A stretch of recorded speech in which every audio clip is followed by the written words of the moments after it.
मैंने अपनी cold childhood sweet heart को 7 साल तक चेस किया था। शादी के बाद मुझे पता चला कि वो तो मुझसे पहली नजर में ही प्यार कर बैठी थी और चुपचाप मेरे चेस करने के प्रोसेस को बहुत एंजॉय कर रही थी। एक एक्सीडेंट ने मुझे वापस उस दिन भेज दिया जब मैं पहली बार अपनी चाइल्डहुड स्वीट हार्ट से मिला था। वहां पहुंचते ही मैंने सुना कि वो अपनी बेस्ट फ्रेंड के सामने हंसकर कह रही थी, फैंग युआन, वो बचपन का मंगेतर, मैं सन्यासी बन जाऊंगी पर उससे शादी नहीं करूंगी। ये सुनकर मेरे चेहरे पर एक स्माइल आ गई। इस बार मैंने डिसाइड किया कि मैं उससे अब और चेस नहीं करूंगा। अब बारी उसकी थी मुझे चेस करने की। उसके बगल में खड़ी उसकी बेस्ट फ्रेंड ने उसे समझाते हुए कहा, बाई निंगबिंग, तुम इतनी बड़ी बात इतनी जल्दी मत कहो, क्या पता तुम सच में अपने उस बचपन के मंगेतर को पसंद करने लगो। बाई निंगबिंग ने तुरंत हंसकर जवाब दिया, इतना सोचकर तुम थकी नहीं हो क्या और मैं उसे पसंद करूंगी? तुम मुझे पागल समझती हो क्या? ये इस जन्म में तो बिल्कुल पॉसिबल नहीं है। बाई निंगबिंग ने एयरपोर्ट के मेन गेट की तरफ देखा और थोड़ी इरिटेटेड आवाज में बोली, पर ये इंसान अब तक बाहर क्यों नहीं आया? सू वांडो ने हंसते हुए कहा, क्यों पॉसिबल नहीं है? अगर फैंग युआन एक सुपर हैंडसम लड़का निकला तो तब भी तुम उसे पसंद नहीं करोगी? बाई निंगबिंग ने अपना सिर हिलाया और कहा, सुना है वहां की यूवी रेज बहुत स्ट्रांग होती है। बेसिकली वहां ज्यादातर लोगों का स्किन टोन डार्क ही होता है। बिना सोचे ही पता चल रहा है कि वो लड़का पक्का काला सा होगा। सुपर हैंडसम की तो बात ही छोड़ दो। बाई निंगबिंग ने अपनी कोहनी से अपनी बेस्ट फ्रेंड के पेट में हल्के से मारा और कहा, बोर्ड को थोड़ा और ऊपर पकड़ो, हम थोड़ा इधर उधर घुमाते हैं। सू वांडो ने सिर हिलाया और बोर्ड को थोड़ा और ऊपर कर दिया। उस बोर्ड पर मेरा नाम लिखा हुआ था। मेरी स्माइल और बड़ी हो गई। बहुत बढ़िया, इस जन्म में कभी पसंद नहीं करोगी, है ना? इस बार मैं तुम्हें चेज नहीं करूंगा, मैं तुम्हारे पीछे नहीं आऊंगा और जब तक तुम पूरे स्कूल के आगे एक्सेप्ट नहीं कर लेती कि तुम मुझे पसंद करती हो तब तक मैं हार नहीं मानूंगा। ये तय करके मैं अपना लगेज खींचता हुआ वहां से पलट कर चला गया। मेरे जाने के बाद ऑब्वियसली बाई निंगबिंग मुझे रिसीव नहीं कर पाई। वो वैसे भी बिना पेशेंस वाली लड़की थी। 5-6 मिनट वेट करने के बाद जब उसने किसी को आते हुए नहीं देखा तो वो सीधा अपनी बेस्ट फ्रेंड के साथ शॉपिंग करने चली गई और मैं सीधा बाई फैमिली के घर चला गया। मेरी मेमोरी के हिसाब से ही बाई मम ने मेरा बहुत वार्मली वेलकम किया। ओल्ड फैंग ने सच में बहुत अच्छी परवरिश की है। देखो हमारे आयुआन को कितना हैंडसम बनाकर बड़ा किया है। मैंने पोलाइटली स्माइल करते हुए कहा, आंटी आप मजाक कर रही हैं, आप तो अभी भी इतनी यंग लगी हैं। मैं देख सकता था कि बाई मम्मा इस हैंडसम लड़के को देखकर दिल से खुश थी। वो सच में गुड लुक्स की दीवानी थी और मेरे जैसा हैंडसम लड़का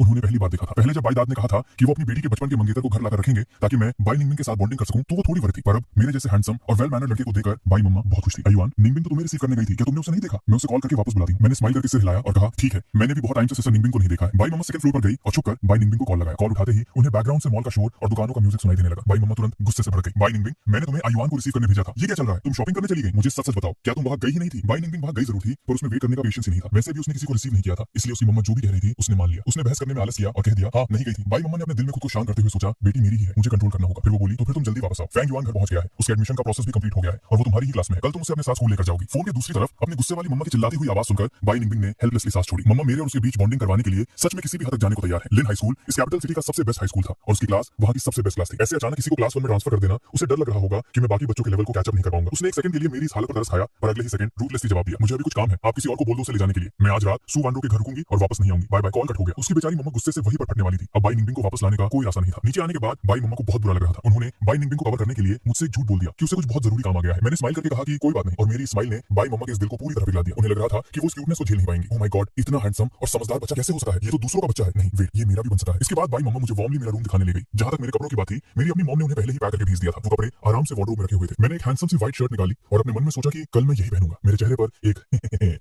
ईविल सी स्माइल आ गई। पूरी जिंदगी मुझे पसंद नहीं करोगी, है ना? क्योंकि मैं उसके सारे ब्यूटी स्टैंडर्ड्स को अच्छी तरह जानता था, इसलिए मैंने पहले ही प्लान बना लिया था कि इस सुडेरे लड़की को कैसे परेशान करना है। पहले उसे टीज करना है, उसके साथ बहुत अच्छा बिहेव करना है, फिर स्ट्रांगली ये एक्सेप्ट करने से इनकार कर देना है कि मैं उसको पसंद करता हूं और एंड में उसकी उस घमंडी और फ्रस्ट्रेटेड शक्ल को देखना है। अगले दिन मैं जल्दी उठ गया। फ्रेश होने के बाद मिरर में अपने नेचुरली हैंडसम चेहरे को देखकर मैंने एक कूल सी स्माइल दी। तभी दरवाजे पर नॉक होने की आवाज आई। बाई मॉम बाहर से बुला रही थी, ए युआन उठ जाओ, आज मैं तुम्हें स्कूल रिपोर्ट करने ले जाऊंगी। एडमिशन का प्रोसेस कंप्लीट हो गया है। पूरा प्लान ये था कि बाई मॉम बाई निंगबिंग से मुझे स्कूल ले जाने को कहेंगी, पर बाई निंगबिंग तो कल रात अपनी बेस्ट फ्रेंड के घर रुक गई थी। मैंने आकर दरवाजा खोला। ये जानकर कि बाई मॉम मुझे स्कूल छोड़ने वाली है, मैंने रिस्पेक्टफुली मना कर दिया। बाई मॉम को लगा कि शायद मैं ज्यादा टेंशन लेने से शर्मा रहा हूं, इसलिए उन्होंने जिद नहीं की। उन्होंने बस ड्राइवर को बोल दिया कि वो मुझे स्कूल के पास ड्रॉप कर दे। आधे घंटे बाद ड्राइवर ने मुझे स्कूल से थोड़ी दूर पर ड्रॉप कर दिया। कार से उतर ही मेरे चेहरे की पोलाइट स्माइल गायब हो गई और एक शैतानी स्माइल में बदल गई। लेट मी गेस, बाई निंगबिंग इस टाइम कहां से आएगी? मुझे याद था कि पिछली लाइफ में जब मैं कैपिटल सिटी आया था तो बाई निंगबिंग को अपनी बेस्ट फ्रेंड के घर सोना सबसे ज्यादा पसंद था। फिर वो हर सुबह एकदम एंड टाइम पर भागती हुई स्कूल आती थी। वो पक्का स्कूल के पीछे वाली छोटी सी एली से ही आएगी, इसलिए मैं बिना सोचे सीधा स्कूल के पीछे वाली एली की तरफ चला गया। जब मैं मेन गेट के आगे से गुजरा तो स्कूल के स्टूडेंट्स मुझे हैरानी और एडमिरेशन से देखने लगे। यहाँ तक कि कुछ लोगों ने चुपके से मेरी फोटो लेने के लिए अपने फोन तक निकाल लिए। मैंने एक की आवाज सुनी। मैंने पीछे मुड़कर देखा तो वहां 2 फीमेल स्टूडेंट्स खड़ी थी। उनमें से एक का फोन मेरी तरफ पॉइंट कर रहा था। जैसे ही मैंने मुड़कर देखा,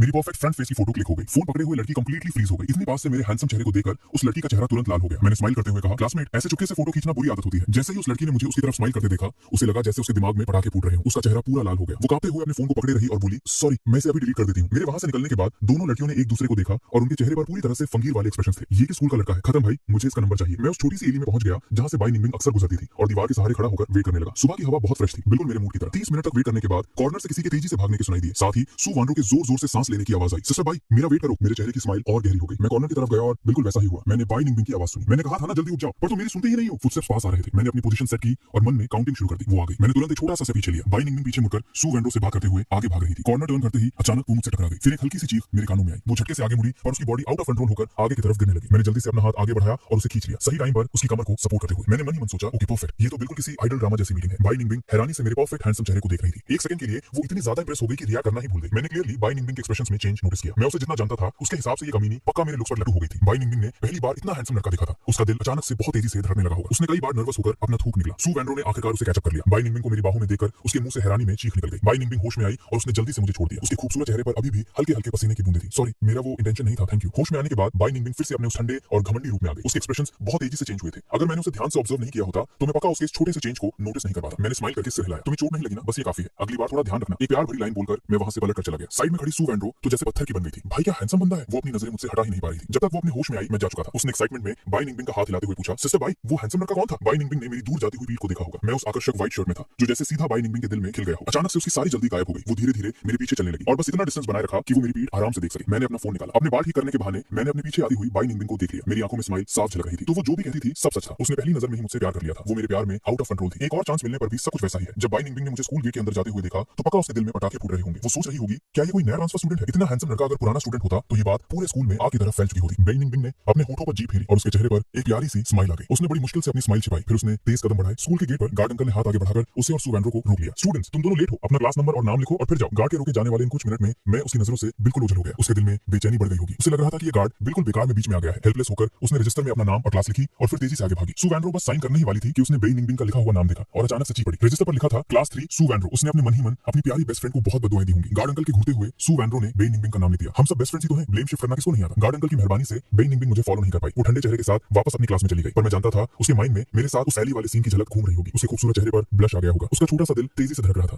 काश मैंने बात करके उसका नंबर मांग लिया होता। पर क्या ऐसा करने से मैं थोड़ी डिसअपॉइंट नहीं लगी? आरक कितना एनोइंग है। बाई निंगबिंग थक हारकर अपनी डेस्क पर लेट गई। आगे बैठी सू वैनरो को अचानक कुछ याद आया। उसने पीछे मुड़कर बाई निंगबिंग की तरफ देखा। सिस्टर बाई, क्या कुछ देर में तुम्हारा वो बचपन का मंगेतर हमारी क्लास में ट्रांसफर होने वाला है? बाई निंगबिंग को बचपन का मंगेतर सुनकर इरिटेशन हुई। उसने नाखुश होकर सू वैनरो को देखा। मैंने कहा था ना, वो बस बड़े बुजुर्गों का एक मजाक था। तुम क्यों इसमें इंटरेस्ट ले रही हो? अगर तुम्हें वो इतना पसंद है तो तुम ही रख लो। वेट, फैन युआन भी तो आज ही ट्रांसफर होने वाला था। बाई निंगबिंग को अचानक याद आया, लिन हाई स्कूल में एडमिशन इतना इजी नहीं था। एक साल में यहाँ वैसे ही बहुत कम ट्रांसफर स्टूडेंट्स आते थे। स्कूल में अचानक एक हैंडसम लड़का आ गया जिसने उसके दिल की घंटी बजा दी और उसका वो मंगेतर भी आज ही ट्रांसफर होकर आ रहा है। ऐसा कोइंसिडेंस तो नहीं हो सकता। बाई निंगबिंग को अचानक से मेरे पहले वाले उस डार्क स्किन टोन की याद आई होगी। उसने तुरंत अपना सिर हिलाया और इस आइडिया को इग्नोर कर दिया। बाई निंगबिंग के इन्हीं कुछ मिनट्स के जोन आउट होने के बीच क्लास के कुछ लड़कों ने हिम्मत करके उसे ब्रेकफास्ट ऑफर किया। बाई निंगबिंग को मना न करते देख वो लड़के खुशी से वहां से भाग गए। वो ऐसे एक्साइटेड थे जैसे उन्हें कोई खजाना मिल गया हो। बाई निंगबिंग जब अपने होश में आई तो उसने देखा कि उसकी डेस्क पर कई सारे ब्रेकफास्ट पैकेट्स पड़े हैं। उसकी खूबसूरत आईब्रोज ऊपर उठ गई। उसकी एक्सप्रेशन कोल्ड हो गई। ये सब वापस ले जाओ, थैंक यू। बाई निंगबिंग के मुंह से ऐसी ठंडी आवाज सुनकर वो बेचारे लड़के मायूस होकर वापस आके अपना नाश्ता उठाकर ले गए। दूसरी तरफ टीचर्स ऑफिस में होमरूम टीचर हान मिन मेरे पुराने एकेडमिक रिकॉर्ड्स चेक कर रही थी। लैंग्वेज पेपर छोड़कर लगभग हर सब्जेक्ट में मेरे फुल मार्क्स थे। पर ये सिर्फ एलआई सिटी के एक ऑर्डिनरी हाई स्कूल के मार्क्स थे। इसे कैपिटल सिटी के सबसे बेस्ट लिन हाई स्कूल से कंपेयर करें तो अभी भी थोड़ा डिफरेंस तो होगा ही। और क्लास 1 लिन हाई स्कूल की सबसे बेस्ट क्लास थी। इस क्लास के काफी स्टूडेंट्स डायरेक्ट टॉप यूनिवर्सिटीज जाते थे। अगर उनकी अपनी सिस्टर इन लॉ ने मुझे स्पेशली रिकमेंड ना किया होता तो वो किसी भी हाल में मुझे क्लास 1 में आने की परमिशन नहीं देती। ऐसा नहीं था कि वो मुझे लो समझती थी, बल्कि सच तो ये था कि क्लास 1 का सिलेबस काफी स्पीड से चल रहा था। उन्हें डर था कि अगर मैं कैचअप नहीं कर पाया तो मेरे पहले के अच्छे मार्क्स भी बर्बाद हो जाएंगे। टीचर हान मिन ने मेरी तरफ देखकर कहा, फैंग युआन, मैं जानती हूँ कि तुम यहाँ किस लिए आए हो, पर मैं तुम्हारी होम रूम टीचर हूँ। मैं चाहती हूँ कि तुम उन बातों के बारे में इतना ना सोचो। तुम्हारा मेन फोकस अभी पढ़ाई होना चाहिए। अगर मंथली एग्जाम में तुम्हारे मार्क्स मेरे बताए गए मिनिमम लिमिट तक नहीं आए तो तुम चाहे कोई भी क्यों ना हो तुम्हें नॉर्मल क्लास में भेज दिया जाएगा। इसमें तुम्हें कोई प्रॉब्लम तो नहीं है। मैं जानता था कि टीचर हान मिन बाहर से रफ पर अंदर से एक बहुत सॉफ्ट हार्टेड इंसान है जो अपने स्टूडेंट्स को लेकर बहुत रिस्पॉन्सिबल है। ये सुनकर मैंने स्माइल करके सिर हिलाया और कहा, थैंक यू टीचर हान, मैं पक्का मेहनत करूंगा और ट्राई करूंगा कि क्लास के टॉप 10 में आ सकूं। टीचर हान मिन अपनी बात खत्म करके मुझे क्लास में ले गई। मैं टीचर हान मिन को फॉलो करते हुए उस सेम फेमिलियर क्लास 1 की तरफ चला गया जो मेरी मेमोरी में थी। क्लास में एंटर होने से पहले टीचर हान मिन रुक गई। पीछे मुड़कर उन्होंने मेरे क्लीन और हैंडसम चेहरे को देखा, अपना मुंह खोला और थोड़ा हिचकिचाते हुए बोली, कुछ देर में मैं किसी क्लासमेट को बोलकर तुम्हें स्कूल यूनिफॉर्म भिजवा दूंगी। आगे से स्कूल में हमेशा यूनिफॉर्म पहनना। मैंने हंसते हुए अपना सिर हिलाया। ठीक है टीचर। मेरी ये स्माइल लिटरली बहुत डैज़लिंग और ब्राइट थी। टीचर हान मिन ने अपना चेहरा स्ट्रिक्ट बनाते हुए आगे ऐड किया, और सुनो, हर टाइम बेवजह ये स्माइल मत करते रहना। मैंने अपने दिल में सोचा, मैं क्या करूंगा, अब मैं हैंडसम हूं तो उसमें मेरी क्या गलती। टीचर हान मिन के पीछे मैंने क्लास में कदम रखा। जो स्टूडेंट्स पहले धीरे आवाज में एक दूसरे से बात कर रहे थे उनकी तो जैसे आवाज ही गायब हो गई। पूरी क्लास में अचानक से पिन ड्रॉप साइलेंस हो गया। लास्ट रो में बैठी बाई निंगबिंग पूरी तरह से शांति में थी। उसकी सुंदर आंखें बिना पलके झपकाए पोडियम पर खड़े मुझे ही देख रही थी। उसका दिल आउट ऑफ कंट्रोल होकर और तेज धड़कने लगा। टीचर हान मिन ने देखा कि क्लास के सारे लड़के और लड़कियां किस तरह मुझे घूरकर हैरान हो गए हैं तो उन्होंने थोड़ा परेशान होकर ताली बजाई। आज मैं तुम सबको एक नए ट्रांसफर स्टूडेंट से मिलवाने वाली हूं। इनका नाम फैंग युआन है। आज से ये हमारी क्लास के नए मेंबर हैं। तो यही फैंग युआन है। बाई निंगबिंग को लगा कि किसी ने उसके सर पर हथौड़ा मार दिया हो। ये लड़का सच में फैंग युआन निकला, मेरा वो बचपन का मंगेतर। उसी वक्त सू वैनरो जानबूझकर पीछे की तरफ झुकी और चेहरे के साथ बाई निंगबिंग से बोली, निंगबिंग, तुमने थोड़ी देर पहले जो कहा था उस पे कायम हो ना? ये बचपन का मंगेतर तुम अब मुझे दे सकती हो। ये वही सुपर हैंडसम लड़का है ना जो हमें थोड़ी देर पहले एली में मिला था। बाई निंगबिंग के दिल में अचानक एक अजीब सी बेचैनी हुई। मैं दे तो दूं पर सामने वाले को तुम पसंद भी आनी चाहिए ना। सू वैनरो ने कहा, जब तक तुम्हें ये पसंद नहीं है तब तक मैं इसको जरूर पटा लूंगी। अब वो मुझे मिलेगा या नहीं वो अलग बात है। बाई निंगबिंग का मूड और ज्यादा खराब हो गया। उसने उसे धक्का दे दिया, हटो यहाँ से, मुझे पढ़ने दो और डिस्टर्ब मत करो। उसने अजीब फील करते हुए अपनी फॉरेन लैंग्वेज की बुक उठाई और उन वर्ड्स को देखने लगी जो उसे पहले से ही रटे हुए थे। मुझे बाई निंगबिंग के साथ वाली सीट अलॉट की गई। फिर मैं अपना बैग पीठ पर टांगकर बाई निंगबिंग के बगल में गया। जब क्लास के बच्चों ने देखा कि मैं बाई निंगबिंग का डेस्कमेट बन गया हूं तो क्लास के लड़कों और लड़कियों को एक सेकंड के लिए समझ नहीं आया कि उन्हें किस बात पर ज्यादा जेलस होना चाहिए। बाई निंगबिंग फॉरेन लैंग्वेज बुक लेकर सीधा देख रही थी। उसके उस कोल्ड चेहरे पर साफ साफ लिखा था, कोई करीब मत आना। जब मैं उसके बगल में बैठा तो मैंने उसकी तरफ एक नजर देखा। बाई निंगबिंग बाहर से पूरी तरह शांत दिख रही थी लेकिन अंदर ही अंदर वो सच में नर्वस होकर थूक निकल रही थी। पहली क्लास फॉरेन लैंग्वेज की थी जो टीचर हान मिन की थी। वो जनरली पूरा लेक्चर उस फॉरेन लैंग्वेज में ही बोलकर पढ़ाती थी, पर ये सोचकर कि कहीं मैं कैचअप ना कर पाऊं उन्होंने स्पेशली पूरी बात को हमारी लैंग्वेज में ट्रांसलेट किया और मैं शांति से अपने नोट्स लिख रहा था और सच में सीरियसली पढ़ भी रहा था। जल्दी ही क्लास खत्म होने की बेल बजी। टीचर हान मिन ने क्लास डिसमिस की और बाहर चली गई। मैंने अपना सिर घुमाकर बाई निंगबिंग की तरफ अपना अपना हाथ बढ़ाया। हेलो, मेरा नाम फांग युआन है। ये कोई नॉर्मल इंट्रो जैसा नहीं था। मेरी आवाज में एक नेचुरल सा अपनापन था। बाई निंगबिंग को पता था कि इसका रीजन क्या था। आखिरकार हम दोनों अच्छी तरह जानते थे कि हम दोनों के बीच बचपन का रिश्ता तय हो चुका था। उसने बड़ी ठंडक के साथ मेरी तरफ हाथ बढ़ाया। हमारी उंगलियों के टिप्स एक सेकंड के लिए मिले और फिर दूर हो गए। बाई निंगबिंग बाहर से भले ही कोल्ड कर रही थी, पर अंदर ही अंदर वो चीख रही थी। मैं हैंडल नहीं कर सकी। मेरा दिल इतनी तेजी से क्यों धड़क रहा है? मुझे खुद पर कंट्रोल करना होगा। क्लास के बच्चे मुझसे ज्यादा फैमिलियर नहीं थे, इसलिए डायरेक्ट आकर बात करने में हिचकिचा रहे थे। पर चुके चुके सब मुझे ही ऑब्जर्व कर रहे थे। मुझे इतनी हिम्मत के साथ बाई निंगबिंग से हाथ मिलाते देख सबके दिल डर से कांपे। कहीं इस हैंडसम नए लड़के ने आते ही बाई निंगबिंग पर लाइन तो नहीं मार दी। दूसरी तरफ बाई निंगबिंग को डर था कि कहीं कोई उसके दिल का हाल न समझ ले, इसलिए उसने अपने खूबसूरत चेहरे को एकदम सख्त बना लिया था। उसका नेचुरली ठंडा चेहरा इतना टाइट हो गया था कि उससे एक अजीब सी खतरनाक वाइब आने लगी थी। सबको यही लगा कि बाई निंगबिंग गुस्से में आ गई है। सू वॉनरो को लगा कि बाई निंगबिंग इरिटेट हो रही है। उसे पता था कि बाई निंगबिंग को अपने इस बचपन के मंगेतर से नफरत है, इसलिए अपने मन में उसकी चॉइस को ताने मारते हुए वो मुझे बचाने आगे आई। फंग युआन, हेलो। मैंने उस भोली भाली सू वॉनरो को देखकर हल्की सी स्माइल दी और बोला, हेलो। सू वॉनरो तो बस मुझे उस आग में जलने से बचाना चाहती थी। उसे डर था कि कहीं बाई निंगबिंग मुझ पर भड़क न जाए, पर उसने बिल्कुल एक्सपेक्ट नहीं किया था कि मैं उसे देखकर स्माइल करूंगा। मेरी इतनी हैंडसम स्माइल देखकर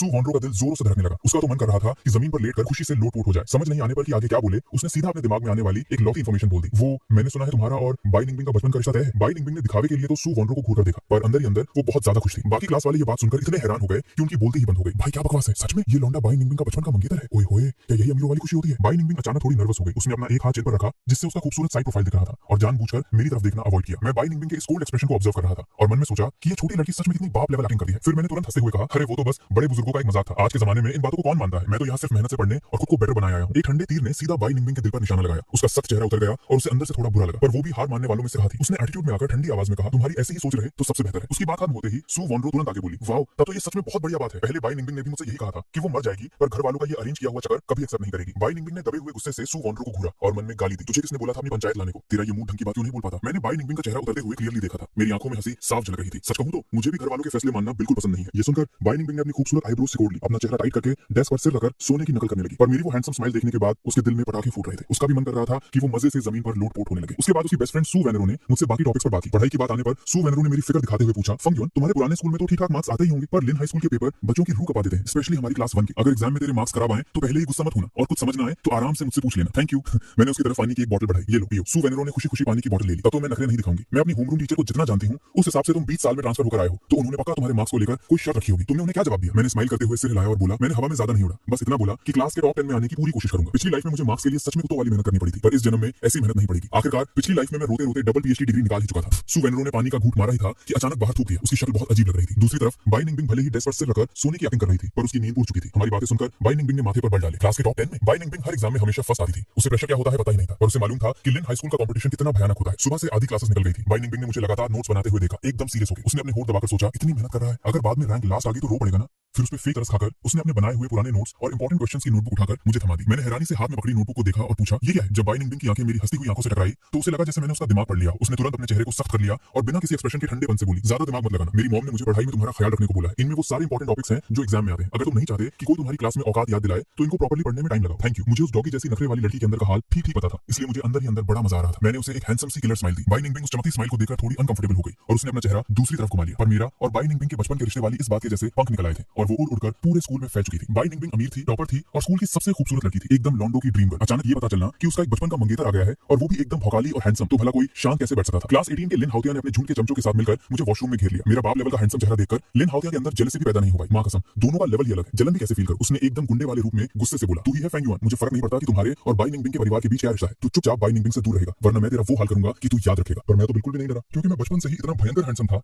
मेरे माँ बाप को हमेशा डर रहता था कि कोई मुझे रास्ते में बुली ना करे, इसलिए उन्होंने मुझे हमेशा फाइटिंग और मार्शल आर्ट सिखाई थी। मैंने एकदम हीरो स्टाइल में ग्रेसफुली अपनी रिस्ट को रोटेट किया और पूछा, क्लास में पिटना है क्या? लिन हाउतिया मेरा ये चिल और बैड एस एटीट्यूड देखकर हैरान रह गया। उसने ठंडे दिमाग से नखरे में कहा, क्यों बे, तुझे लगता है तू मुझसे लड़ पाएगा? अपने इन पतले दुबले हाथ पैरों पर तरस खा और हीरो बनने की कोशिश मत कर। तू बस ये प्रॉमिस कर कि आज के बाद बाई निंगबिंग से दूर रहेगा और मैं तेरा कोई कचुम्बर नहीं निकालूंगा। उसकी बात खत्म होते ही इससे पहले कि लिन हाउतिया को समझ पाता, मैंने हवा की स्पीड से एक झटके में उसका कॉलर दबोच लिया और उसको दीवार पर पटक दिया। लिन हाउतिया का दिमाग सुन पड़ गया था। उसकी पीठ जब जोर से दीवार से टकराई तो उसे एक गजब का एसिड जैसा दर्द महसूस हुआ। उसके सारे चमचे भी फुल हैरानी में औकात भूल गए थे, क्योंकि मेरी स्पीड इतनी तेज थी कि उन्हें हवा ही नहीं लगी। वो साले तो इंतजार कर रहे थे कि मैं कब डर के मारे कांपूंगा, पर एक ही ब्लिंक में मैंने उनके बॉस को दीवार पर काट दिया था। मैंने अपने चेहरे पर वही हैंडसम सी स्माइल मेंटेन रखी और धीरे से लिन हाउतिया के कान के पास जाकर हल्की आवाज में बोला, तेरी इस चिंदी नूब जैसी औकात के साथ तू मुझसे लड़ना चाहता है? छोटे बच्चे, जाके ठीक से पढ़ाई कर और इंसान बन, वरना मैं तुझे इतना गंदा दूंगा कि तेरी माँ भी तेरी लाश पहचानने से इनकार कर देगी। लिन हाउतिया ने सपने में भी नहीं सोचा था कि मैं उसे एक सिंगल हाथ से हवा में उठा दूंगा। साइड में खड़े उसके लौंडे अब तक होश में ही नहीं आए थे, पूरी तरह ब्लैंक थे। भाई लग गए, लगता है किसी भौकाली बंदे से पंगा ले लिया। लिन हाउतिया का चेहरा हरा पड़ गया था। अबे मुझे नीचे उतार, पर वो गुंडा लड़का अपनी बेइज्जती कहां होने देता। उसने अपनी फटी हुई हालत एक्सेप्ट नहीं की और अपनी आंखों में एक गुस्सा दिखाने की एक्टिंग की। ठीक है, मैंने उसके गालों को हल्के से थपथपाया और मेरे चेहरे पर एक यमराज वाली हंसी थी। आज यहाँ जो औकात का नाच हुआ उसकी भनक बाहर किसी को नहीं लगनी चाहिए, वरना मैंने आगे की बात खत्म नहीं की पर समझने वाले सब समझ चुके थे। लिन हाउतिया का सारा भौकाल खत्म हो चुका था और वो चुपचाप असली गली से निकलना चाहता था और मेरा भी उसे और कूदने का कोई मूड नहीं था। पर किस्मत भी सच में बड़ी कुतिया चीज है। बाहर से अचानक सू वानरू की जोर की चीख सुनाई दी। अरे बहन बाई निंगबिंग, वो लड़कों का वॉशरूम है। गजब पनौती लग गई। अभी तो बाई निंगबिंग का मेरे प्यार में पागल होकर दीवार से टकराना शुरू ही हुआ था, उससे पहले मैं उसे अपना ये फाइटर वाला रूथलेस रूप कैसे दिखा सका था। मैंने एकदम से टर्न लिया, लिन हाउतिया का हाथ पकड़ा और उसे अपना कॉलर पकड़ने पर मजबूर कर दिया। मैं खुद अपने पैरों के बल लटक गया और सिर पीछे की तरफ डाल लिया। बाई निंगबिंग जैसे ही अंदर आई उसने ठीक यही नाटक वाला सीन देखा। उसके अंदर अचानक से गजब का गुस्सा फूट पड़ा। लिन हाउतिया कमीने, अभी की अभी छोड़ उसे। वाह,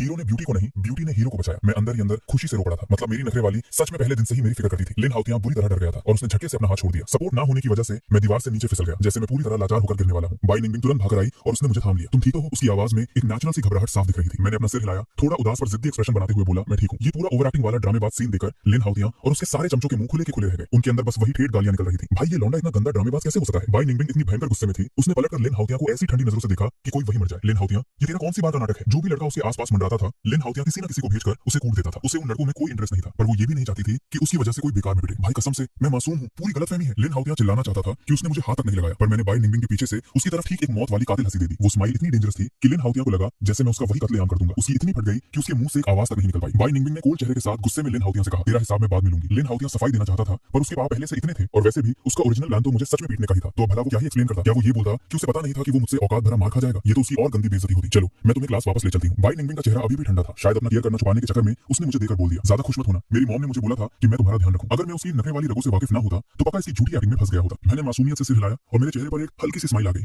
तुम चिंता मत करो, मैं इस बात का कोई गलत मतलब नहीं निकालूंगा। बाई निंगबिंग अंदर ही अंदर पागल हो रही थी। उसे लग रहा था कि मेरे इस तरह स्माइल करने पर वो और ज्यादा नर्वस हो रही है। ये उसके पागल कुत्ते की तरह धड़ते हुए दिल और चेहरे के अचानक गर्म होने से साफ पता चल रहा था। उसने मेरा हाथ छोड़ दिया। मैंने पीछे मुड़कर लिन हाउतिया को हाथ हिलाते हुए बोला, बाय बाय। मुझे उस पर बिल्कुल तरस नहीं आ रहा था। किसने कहा था इस साले को कि पढ़ाई लिखाई छोड़कर बस दूसरों को औकात दिखाने के ख्वाब देखे? लिन हाउतिया मेरी दूर जाती हुई पीठ को देखकर हैरानी से अपने चमचों की तरफ मुड़ा और बोला, क्या अभी अभी उसने मेरी बेइज्जती की है? सारे चमचों ने एक साथ से हिलाया। हाँ भाई बिल्कुल। मैं, बाई निंगबिंग और सू वॉनरो एक साथ क्लास में वापस आए। रास्ते में सू वॉनरो ने टेंशन में आकर मुझसे पूछा कि कहीं उसने मेरे साथ कोई लफड़ा तो नहीं किया। मैंने एकदम चिल होकर जवाब दिया, जिससे उन्हें कोई टेंशन ना हो, और बातों ही बातों में लिन हाउतियान के कचरे वाले कामों का भी जिक्र कर दिया। लिन हाउतियान को सच में औकात दिखानी जरूरी थी, पर मेरा अभी डायरेक्ट हाथ साफ करना ठीक नहीं लग रहा था। क्लास में वापस आकर बाई निंगबिंग ने अपना चेहरा सख्त कर लिया था। अपनी फीलिंग्स के इस तरह आउट ऑफ कंट्रोल होने पर उसे खुद पर गुस्सा आ रहा था। मुझ जैसी बड़े बाप की बेटी ने जो एक बार बोल दिया वो कभी अपने अल्फाज वापस नहीं लेती। बात सबके सामने आ चुकी है। अब इस लड़के के साथ और ज्यादा क्लोज नहीं हो सकती, वरना बाद में मेरे ग्रुप वाले मेरा मजाक उड़ाकर मुझे मार ही डालेंगे।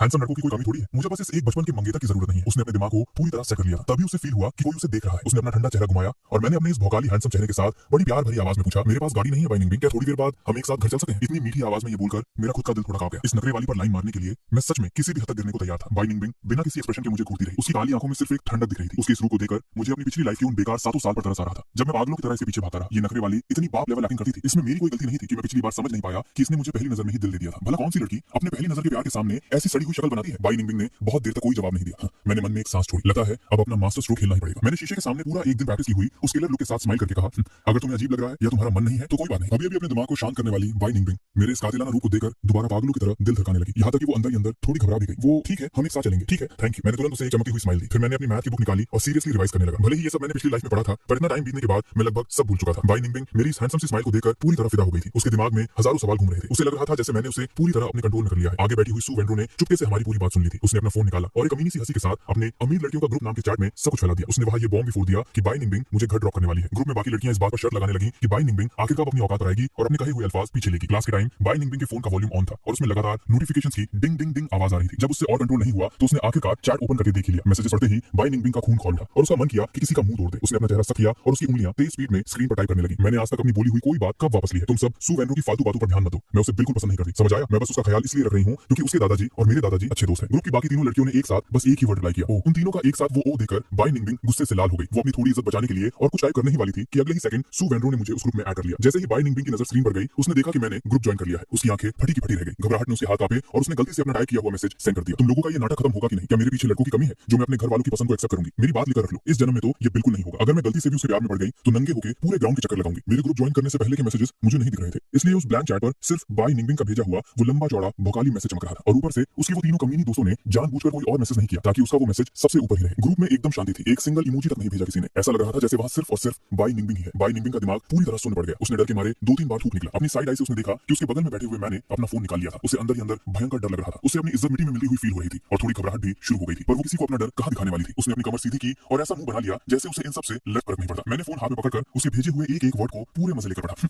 नखरे वाली, तुझे लड़कों की कमी नहीं है ना? बड़े मजे से मैसेजेस ठोक रही है। बेटा रुक जा, एक बार जब तू मेरे प्यार में पागल होकर अपना सिर दीवार पर पटकेगी ना तब तुझे दीवार गार्ड से लगा कर रगड़ूंगा। बाई निंगबिंग चुके से मुझे देख रही थी और उसने नोटिस किया कि मैं बिल्कुल गुस्से में नहीं हूँ बल्कि बड़े मजे से हंस रहा हूँ। मैंने ग्रुप में एक मैसेज सेंड किया, हेलो सभी को, बाई निंगबिंग तुम टेंशन मत लो, मैं कैपिटल सिटी सच में बस अपनी पढ़ाई पूरी करने आया हूँ, वो सब बस हमारे बड़े बुजुर्गों का मजाक था, तुम्हें इसे इतना सीरियस लेने की जरूरत नहीं है। बाई निंगबिंग को अपने ग्रुप में खुलकर बकवास करने की आदत थी, वहाँ वो कभी कुछ सोच समझ कर नहीं बोलती थी। किसको पता था कि वो पागल सू वैनरो मुझे ही ग्रुप में उठा लाएगी, पर अब जब उसने अपनी सारी दोस्तों के सामने इतना बड़ा भौकाल मार दिया था तो वो नरम कैसे पड़ सकती थी। उसने अपने उसी एटीट्यूड में मुझे रिप्लाई दिया, समझ गया तो अच्छी बात है। मैंने बाई निंगबिंग की तरफ देखकर एक स्माइल दी और जो चैट ग्रुप में चल रही थी उसे वैसे ही छोड़ दिया। मेरे इस हैंडसम चेहरे का एक एक निशाना सीधा बाई निंगबिंग के दिल पर छुरियां चला रहा था। मेरी इस कातिल स्माइल को देखकर बाई निंगबिंग एक पल के लिए पूरी तरह खो गई। जब वो होश में आई तो अगली क्लास ऑलरेडी शुरू हो चुकी थी। मैं पूरे ध्यान से क्लास अटेंड कर रहा था और अच्छे से नोट्स बना रहा था। मैं एकदम किसी टॉप लेवल पढ़ाकू बच्चे जैसा लग रहा था। बाई निंगबिंग ने अपने सख्त चेहरे के साथ मन में सोचा, दुनिया में एक से बढ़कर एक हैंडसम लड़के भरे पड़े हैं, ऐसा थोड़ी है कि मुझे अपने टाइप का कोई और नहीं मिल सकता। अभी उसके सामने इतनी बड़ी बड़ी बातें ठोक दी हैं तो इस पहले दिन के छिछोरे प्यार को ठीक करना ही पड़ेगा। मैं वैसी सस्ती लड़की थोड़ी हूँ जो किसी के पीछे रो रो कर पागल हो जाए। अगर दिल धड़का है तो उस पर कंट्रोल करना भी मुझे आता है। हाँ, यही ठीक रहेगा। अब से हम बस आम दोस्तों की तरह रहेंगे। ये ड्रामेबाजी तब तक चली जब तक कि छुट्टी की बिल नहीं बच गई। होमरूम टीचर हानमिन मेरा पढ़ाई वाला डेडिकेशन देकर अंदर से थोड़ी रिलैक्स हो चुकी थी। मैंने अपना बैग पैक किया और घर जाने के लिए निकलने लगा। बाई निंगबिंग ने आज मेरे साथ घर जाने का प्रॉमिस किया था। मेरे होठों पर एक हल्की सी इविल स्माइल आ गई। चलो घर चलते हैं। मेरी वो हैंडसम स्माइल फिर से सीधा बाई निंगबिंग के दिल में उतर गई। उसने अपने मन में गाली दी, कमीने तू इतना कातिलाना हंस क्यों रहा है। उसने बुरी तरह घबराकर अपना चेहरा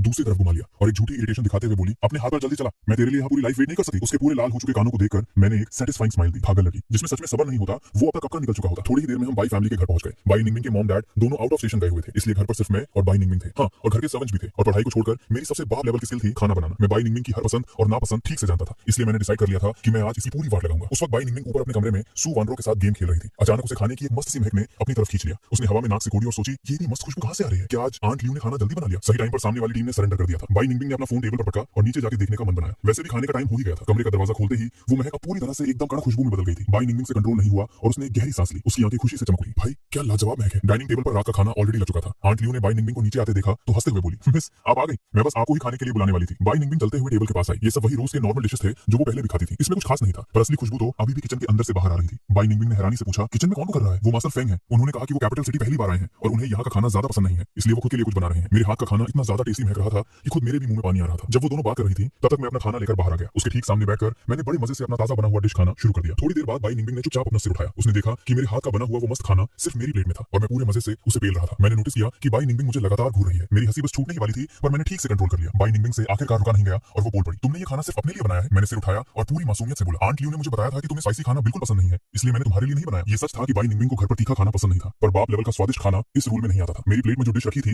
वो देखने में ही किसी 5 स्टार रेस्टोरेंट की लग रही थी। उसका रंग और गाढ़ी ग्रेवी देखकर ही भूख पड़ जाए और जिसकी खुशबू इतनी भयंकर लाजवाब हो वो खाने में कहां से ठीक ठाक हो सकता है। पर मिस बाई अपनी इज्जत के मामले में कोई कॉम्प्रोमाइज थोड़ी करती है। मेरी बात सुनने के बाद जब उसे रियलिटी हिट हुई कि मैंने सच में सिर्फ एक पोर्शन बनाया है तो उसने अपना मुंह सख्त करके कहा, हाँ मुझे स्पाइसी बिल्कुल नहीं पसंद। उसकी इस झूठी एक्टिंग को देखकर मैं अंदर ही अंदर ठीक मजे ले रहा था, पर असली धमाका तो अभी होना बाकी था।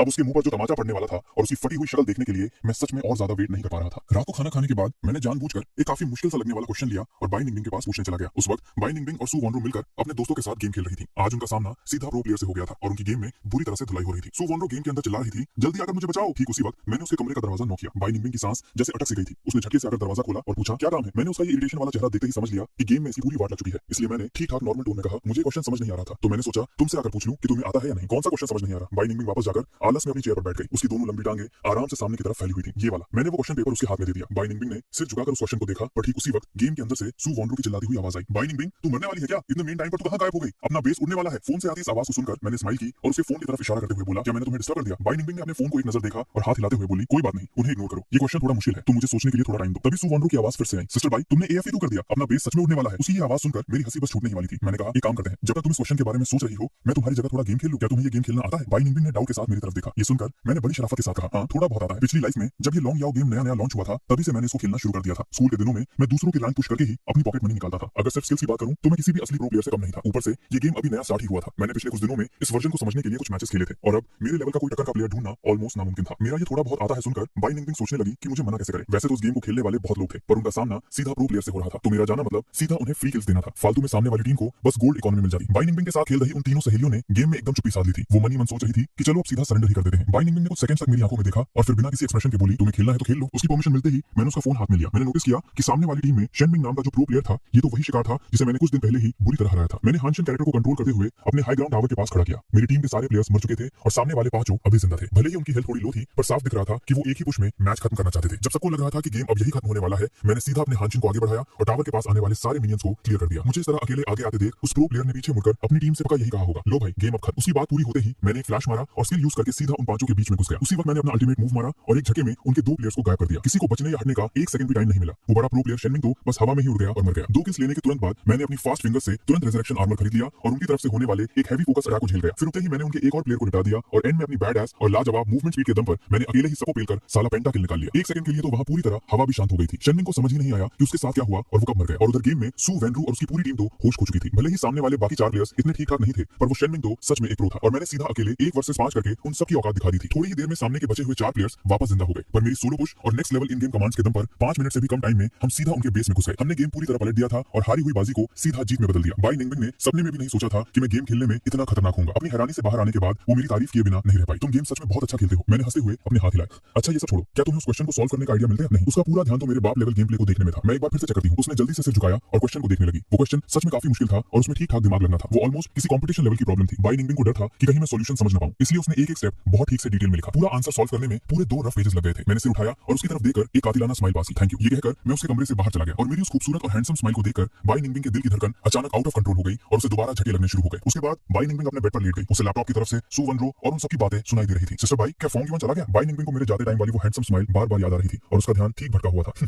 सू वनरो हंसती हुई बोली, भाई सच में मैंने सोचा भी नहीं था कि वो इतना तगड़ा गेम खेलता है। कल तू उसे बोलकर पूछना कि क्या वो हमें रन पुश करवा सकता है। हम एकदम परफेक्ट 5 लोगों की टीम बन जाएंगे। बिल्कुल नहीं, बाई निंगमिंग ने बिना 1 सेकंड सोचे तुरंत इनकार कर दिया। पर क्यों नहीं? सू वनरो को अचानक ऐसा लगा जैसे उसकी सबसे प्यारी चीज उससे छीन ली गई हो। मैंने कहा ना नहीं मतलब नहीं। ये बोलते ही बाई निंगमिंग गेम से एग्जिट हो गई और उसने अपनी कंपटीशन लेवल वाली प्रैक्टिस बुक निकालकर क्वेश्चन सॉल्व करना शुरू कर दिया और वो बुक लगातार सॉल्व करते करते रात के 12 बजे। अगले दिन सुबह बाई निंगमिंग जल्दी उठ गई और नीचे आकर अपना ब्रेकफास्ट कर रही थी। जब उसने देखा कि मैं अब तक नीचे नहीं आया हूं तो वो आंट लियू को मुझे बुलाने के लिए भेजने ही वाली थी। अचानक उसे सीढ़ियों से किसी के आने की आवाज सुनाई दी। आवाज सुनकर बाई निंगमिंग ने अपना सिर उठाया और उस तरफ देखा। उसका दिल अंदर से पागलों की तरह कूदने लगा। कुत्ता कहीं का, ये हर दिन पहले से ज्यादा हैंडसम क्यों लगने लगा है? मैं ठीक बाई निंगमिंग के सामने आकर बैठ गया। Good morning sister Ningming. आखिरकार वो अपने होश में आई। उसे एहसास हुआ कि वो मुझे ठीक ठाक देर तक घूरती रह गई थी। उसने शर्म के मारे जल्दी से अपना सिर झुकाया और जोर से ब्रेड का एक बड़ा टुकड़ा चबाते हुए आधी आवाज में बोली, मॉर्निंग। उसकी घबराहट और अजीब हरकतों को नोटिस करके मैं अंदर ही अंदर ठीक मजे ले रहा था। क्या बात है, इतनी जल्दी कंट्रोल होने लगी? अभी तो मैंने अपने एक भी भौकाली अल्टीमेट मूव्स यूज नहीं किए हैं। अभी तो उसे चढ़ाकर पूरी नखरे वाली प्रिंसेस बनाना बाकी है। मैं सच में उस दिन का वेट कर रहा हूं जब उसका ये सारा ठीक एटीट्यूड उतरेगा और इसके अपने ही घमंड के थप्पड़ इसके मुंह पर पड़ेंगे। बाई निंगमिंग ने स्कूल जाने के लिए मेरा वेट नहीं किया। वो जानबूझकर मुझसे बच रही थी। उसको डर था कि कहीं वो इसमें पूरी तरह डीप ना डूब जाए, इसलिए अपना ब्रेकफास्ट खत्म करके वो अकेले ही पहले निकल गई। उसने ड्राइवर से बोला कि वो मुझे ड्रॉप कर दे और खुद अपनी साइकिल लेकर निकल गई। मुझे इस बात से लग फर्क नहीं पड़ा। मैं ठीक समझ रहा था कि वो पक्का अभी मुझसे डिस्टेंस बनाने के बारे में सोच रही होगी ताकि वो मेरे और प्यार में ना फंस जाए। पर भला मैं उसे ऐसा क्यों करने दूंगा? मेरे चेहरे पर एक शैतानी और कमीनी स्माइल आ गई। 20 मिनट बाद मैं क्लासरूम में पहुंचा और बाकी सबकी तरह मैं भी अपनी बुक निकालकर मॉर्निंग रीडिंग करने लगा। मॉर्निंग रीडिंग को मिलाकर पूरी सुबह में 5 क्लासेस थी और मैं लगभग पूरा टाइम सिर्फ किताब में घुसा रहा। ब्रेक के टाइम भी मैं वही कर रहा था। मेरा पढ़ने का फोकस इस हद तक भयानक था कि कोई भी देखकर डर जाए। बाई निंगमिंग मुझे इस तरह पढ़ता देखकर मेरी उस एक बात पर पूरा भरोसा कर बैठी कि मैं यहाँ इस शहर में किसी फालतू के रिलेशनशिप को बढ़ाने नहीं आया था, बल्कि मैं यहाँ सिर्फ खुद को आगे बढ़ाने आया था। पूरा दिन बीत गया और क्लास के अंदर मैंने उससे मुश्किल से ही 2-4 बातें की होंगी। ये सब देखकर बाई निंगमिंग की सोच और भी सॉलिड हो गई कि ये लड़का तो सिर्फ पढ़ाई करना चाहता है। इसके दिमाग में हमारी बचपन की सगाई का तो रत्ती भर भी ख्याल नहीं है, तो फिर उसे भी इस फालतू बात पर इतना टेंशन नहीं लेना चाहिए था। ये बात समझने के बाद बाई निंगमिंग को लगा जैसे उसके दिल की धड़कन वापस औकात पर आकर नॉर्मल हो गई थी। उसके दिमाग में अचानक से मूव वार्निंग का दिया हुआ आइडिया याद आया। जब उसने सोच ही लिया है कि वो अपने दिल पर कंट्रोल रखेगी और मेरे चक्कर में नहीं पड़ेगी और साथ ही मुझसे बचकर निकलना भी मुमकिन नहीं है, तो बेहतर यही है कि हम दोस्त बनकर रहें, क्योंकि दोस्त पर तो वो अपनी जिंदगी में कभी दूसरी नजरों से लाइन नहीं मारेगी। छुट्टी होने के बाद बाई निंगमिंग ने मेरे पास आकर पूछा, टाइम है तेरे पास? मैं देख रही हूँ तो पूरा दिन पढ़ाई में लगा हुआ है, इस तरह तो पूरी तरह से थक जाएगा, थोड़ा आराम भी करना जरूरी है। एक काम करते हैं, मेरे साथ चलकर थोड़ा गेम खेल ले, क्या कहता है? मैं बाई निंगमिंग के दिमाग में चल रही इस छोटी सी साजिश को समझ रहा था। मैंने एकदम सीरियस होकर उसकी आंखों में देखा। मेरी इस इतनी तीखी और लगातार घूरती हुई नजर को इग्नोर करना उसके लिए लगभग नामुमकिन था। क्या हुआ, तेरा मन नहीं है क्या जाने का? अगर नहीं जाना तो कोई ना, छोड़ दे। ये बोलकर वो वहां से जाने के लिए उठ गई। जाऊंगा ना, मैंने अपनी मैथ्स की किताब बंद करते हुए कहा। तू सही बोल रही है, टाइम निकालकर आराम करना चाहिए, पर मुझे अभी भी कुछ सवाल समझ नहीं आ रहे। गेम खेलने के बाद क्या तू वापस जाकर मुझे वो सब सिखाएगी? बाई निंगमिंग ने बिल्कुल नहीं सोचा था कि मैं इतनी आसानी से मान जाऊंगा। आखिर मेरा वो पढ़ने का फोकस देखकर लग ही नहीं रहा था कि मैं पढ़ाई के अलावा किसी और चीज में अपना टाइम बर्बाद करूंगा। उसने हाँ में सर हिलाया। ठीक है, गेम खेलकर चलते हैं और घर जाकर मैं तुझे पढ़ा दूंगी। स्कूल के बाद मैं बाई निंगमिंग के बताए हुए उस गेमिंग क्लब में गया। ये क्लब असल में सू वानरो के छोटे चाचा की प्रॉपर्टी थी। बाई निंगमिंग मुझे सीधा 3rd फ्लोर पर ले गई। वहां एक मस्त चिल करने वाला रूम था जो सिर्फ बाई निंगमिंग और उन चारों दोस्तों के लिए प्राइवेट स्पेस था। सू वानरो हमारे आने से पहले ही उस क्लब में पहुंच चुकी थी। उस प्राइवेट गेम रूम के अंदर इस वक्त सू वानरो पूरे ओवर एक्टिंग करते हुए मूव वार्निंग और गू चिंघन को बता रही थी। मैं मजाक नहीं कर रही हूँ, वो लड़का फैंग युआन सच में एकदम जहर हैंडसम है। अगर वो और बाई दीदी बचपन से एंगेज न होते ना तो मैं कसम से जाकर उसको सेट कर लेती। मूव वार्निंग अपने हाथ में पकड़ी पेन को घुमाते हुए मजेदार हंसी हंसी, इतना भौकाल क्यों मचा रही है? तूने पहले कभी कोई हैंडसम लड़का नहीं देखा क्या? वही तो, और वैसे भी बंदे ने ग्रुप में ऑलरेडी बोल दिया था कि वो सिर्फ अपनी पढ़ाई पर ध्यान देना चाहता है, पर तेरी बातों से तो ऐसा लग रहा है कि वो बाई निंगमिंग पर पूरी तरह फिदा है। गू चिंघन ने अपने फोन से नजर हटाकर बीच में अपनी बात रखी। सू वानरो ने अपनी उन दोनों भोली दोस्तों को घूर कर देखा। उसे अचानक लगा जैसे पूरी दुनिया बेवकूफ है और सिर्फ वही सच्चाई जानती है। उसने औरतों वाली छठी इंद्री की कसम खाकर कहा कि फैंग युआन हर हाल में बाई निंगमिंग को पसंद करता है और किसी इंसान की नजरें कभी झूठ नहीं बोलती। और जब मैं और बाई निंगमिंग दरवाजे पर पहुंचे, हमने ठीक उसी वक्त उनकी ये सारी बातें सुन ली। बाई निंगमिंग का चेहरा शर्म के मारे पूरा लाल हो चुका था। ये कथियां भी ना, उसने घबराते हुए मेरी तरफ देखा और फटाफट सफाई देने लगी। तू इनकी फालतू बातों पर ध्यान मत दे, इन बेवकूफों का मुंह चलता ही रहता है। मेरे होठों पर एक हल्की सी मुस्कान खेल गई। कोई दिक्कत नहीं, मैं इन सब पर ध्यान नहीं देता। बाई निंगमिंग की आंखें कंट्रोल के बाहर होकर वापस मुझ पर ठहर गई। एक सेकंड के लिए वो फिर से खोई हुई थी और होश में आते ही बिना ध्यान दिए बोली, ध्यान नहीं देता तो ठीक है। दरवाजा खुलते ही अंदर होने वाली सारी बातचीत एकदम से रुक गई। मैं जाकर बाई निंगमिंग के बगल में बैठ गया। मूव वार्निंग और गू किंघान की निगाहें जब मेरे ऊपर पड़ी तो वो कुछ देर के लिए वहीं ठहर गई। कुछ लम्हों बाद जब उन्हें होश आया तो मूव वार्निंग ने अपने होठों पर जुबान फेरी। तो ये है वो हैंडसम लड़का जिसके बारे में सू वानरो बात कर रही थी। उसे भी अब समझ आ गया था। गू किंघान पहले होश में आई। क्या तुम फांग युआन हो? बाई निंगमिंग को अपनी सहेलियों का ये बर्ताव बड़ा शर्मनाक लग रहा था। क्या कर रही हो तुम लोग? कभी कोई हैंडसम लड़का नहीं देखा क्या? लेकिन वो खुद ये भूल चुकी थी कि जब उसने पहली बार मुझे देखा था तो वो खुद भी बुरी तरह से हैरान रह गई थी और अपना रिएक्शन भूल गई थी। असल में मैं इन तीनों लड़कियों को अच्छी तरह जानता था, बस फर्क इतना था कि वो मेरी पिछली जिंदगी की बात थी। मैंने बड़ी शराफत से तीनों की तरफ हाथ हिलाया। हेलो, मैं फांग युआन हूँ। गू किंगहान ने एक बेहद मीठी मुस्कान के साथ कहा, हेलो, तुमसे मिलकर अच्छा लगा। मेरा नाम गू किंगहान है। मुंह वानी की नजर तो जैसे पहली ही बार में मुझ पर ठहर सी गई थी, लेकिन जब उसने नोट किया कि मैं किस तरह बाई निंगबिंग को देख रहा था तो वो मन ही मन कूदने लगी। सू वानरू सच में सही कह रही थी, यहाँ दाल नहीं गलने वाली। इंट्रो होने के बाद सब लोग डायरेक्ट पॉइंट पर आ गए गेम खेलने। मैंने हल्का सा साइड में देखा तो मुझे बाई निंगबिंग का साइड फेस दिखाई दिया। मेरे दिल से अपने आप एक आवाज निकली, कितनी खूबसूरत लग रही है। बाई निंगबिंग को शायद इस बात का एहसास हो गया और उसने अपना सर घुमाकर मेरी तरफ देखा। मेरा रिएक्शन भी काफी तेज था। जैसे ही उसने मेरी तरफ देखा मैं पीछे झुक गया और अपने जूते के लेसेस बांधने की एक्टिंग करने लगा। मेरी इस हरकत की वजह से गलती से मेरी कॉलर के अंदर की चेस्ट मसल्स और हल्के हल्के दिखने वाले एब्स उसके सामने आ गए। मैं तो बस यही चाहता था कि बाई निंगबिंग को ये पता न चले कि मैं उसे घूर रहा था। मुझे क्या पता था कि मेरी इस हरकत से तो तीर सीधा उसके दिल पर जाकर लगेगा। बाई निंगबिंग लगातार 2 सेकंड तक मेरी तरफ देखती रही। जब उसने अपनी निगाहें हटाई तो उसका चेहरा शर्म से पूरा लाल हो चुका था, जैसे खून निकल आएगा। वो अपना तेजी से धड़कता हुआ दिल पकड़कर मन ही मन खुद को गालियां देने लगी। कितनी यूजलेस हूं मैं, खुद से वादा किया था कि बस दोस्त बनकर रहूंगी, फिर ये दिल क्यों इतना जोर से धड़क रहा है। उसके तुरंत बाद उसने अपना चेहरा एकदम टाइट कर लिया, जिससे वो काफी कोल्ड और बेपरवाह लगने लगी। गेम स्टार्ट हो चुका था। सू वांडू ने मुझे अभी भी गेम से बाहर देखा तो चिल्लाकर बोली, गेम शुरू हो गया है, आ गया। मैंने तुरंत अपना फोन उठाया और गेम में एंटर किया। तभी मैंने देखा एक बार फिर हमारा मैच प्रो प्लेयर्स के साथ हो गया था और ये तो वही टीम थी जिसमें शेनमिंग था। पिछली बार मैंने बाई निंगबिंग की आईडी से खेला था और अकेले 5 को मारकर पेंटा किल लिया था। आज तो लग रहा था इनमें अलग ही लेवल की आग लगी हुई थी, क्योंकि वो लगातार बाई निंगबिंग के पीछे पड़े हुए थे। गेम शुरू होते ही बाई निंगबिंग ने 2 बार अपनी जान दे दी थी। मैं बॉट लेन में था जब मैंने सू वांडू को बगल में चिल्लाते हुए सुना, बाई दीदी आगे जाओ ना, ये क्या हो रहा है। उन्होंने 2 किल्स कैसे निकाल लिए। मू वानिंग और गू किंगहान को भी इस बात पर हैरानी हो रही थी। आखिर उन्हें बाई निंगबिंग का लेवल पता था। भले ही सामने प्रो प्लेयर्स हों, फिर भी इतने कम टाइम में 2 बार मर जाना तो थोड़ा अजीब था। मुझे भी थोड़ा डाउट हुआ। जैसे ही मैं बाई निंगबिंग से पूछने वाला था कि क्या हुआ, दुश्मन टीम के लोगों ने बेइज्जती करनी शुरू कर दी। एक बंदे जिसका नाम द स्ट्रॉन्गेस्ट असैसिन था, उसने चैट में लिखा, बस इतना ही, ये है वो सो कॉल्ड प्रो प्लेयर शेनमिंग। तुझे याद है लास्ट टाइम इसने तुझे और पूरी टीम को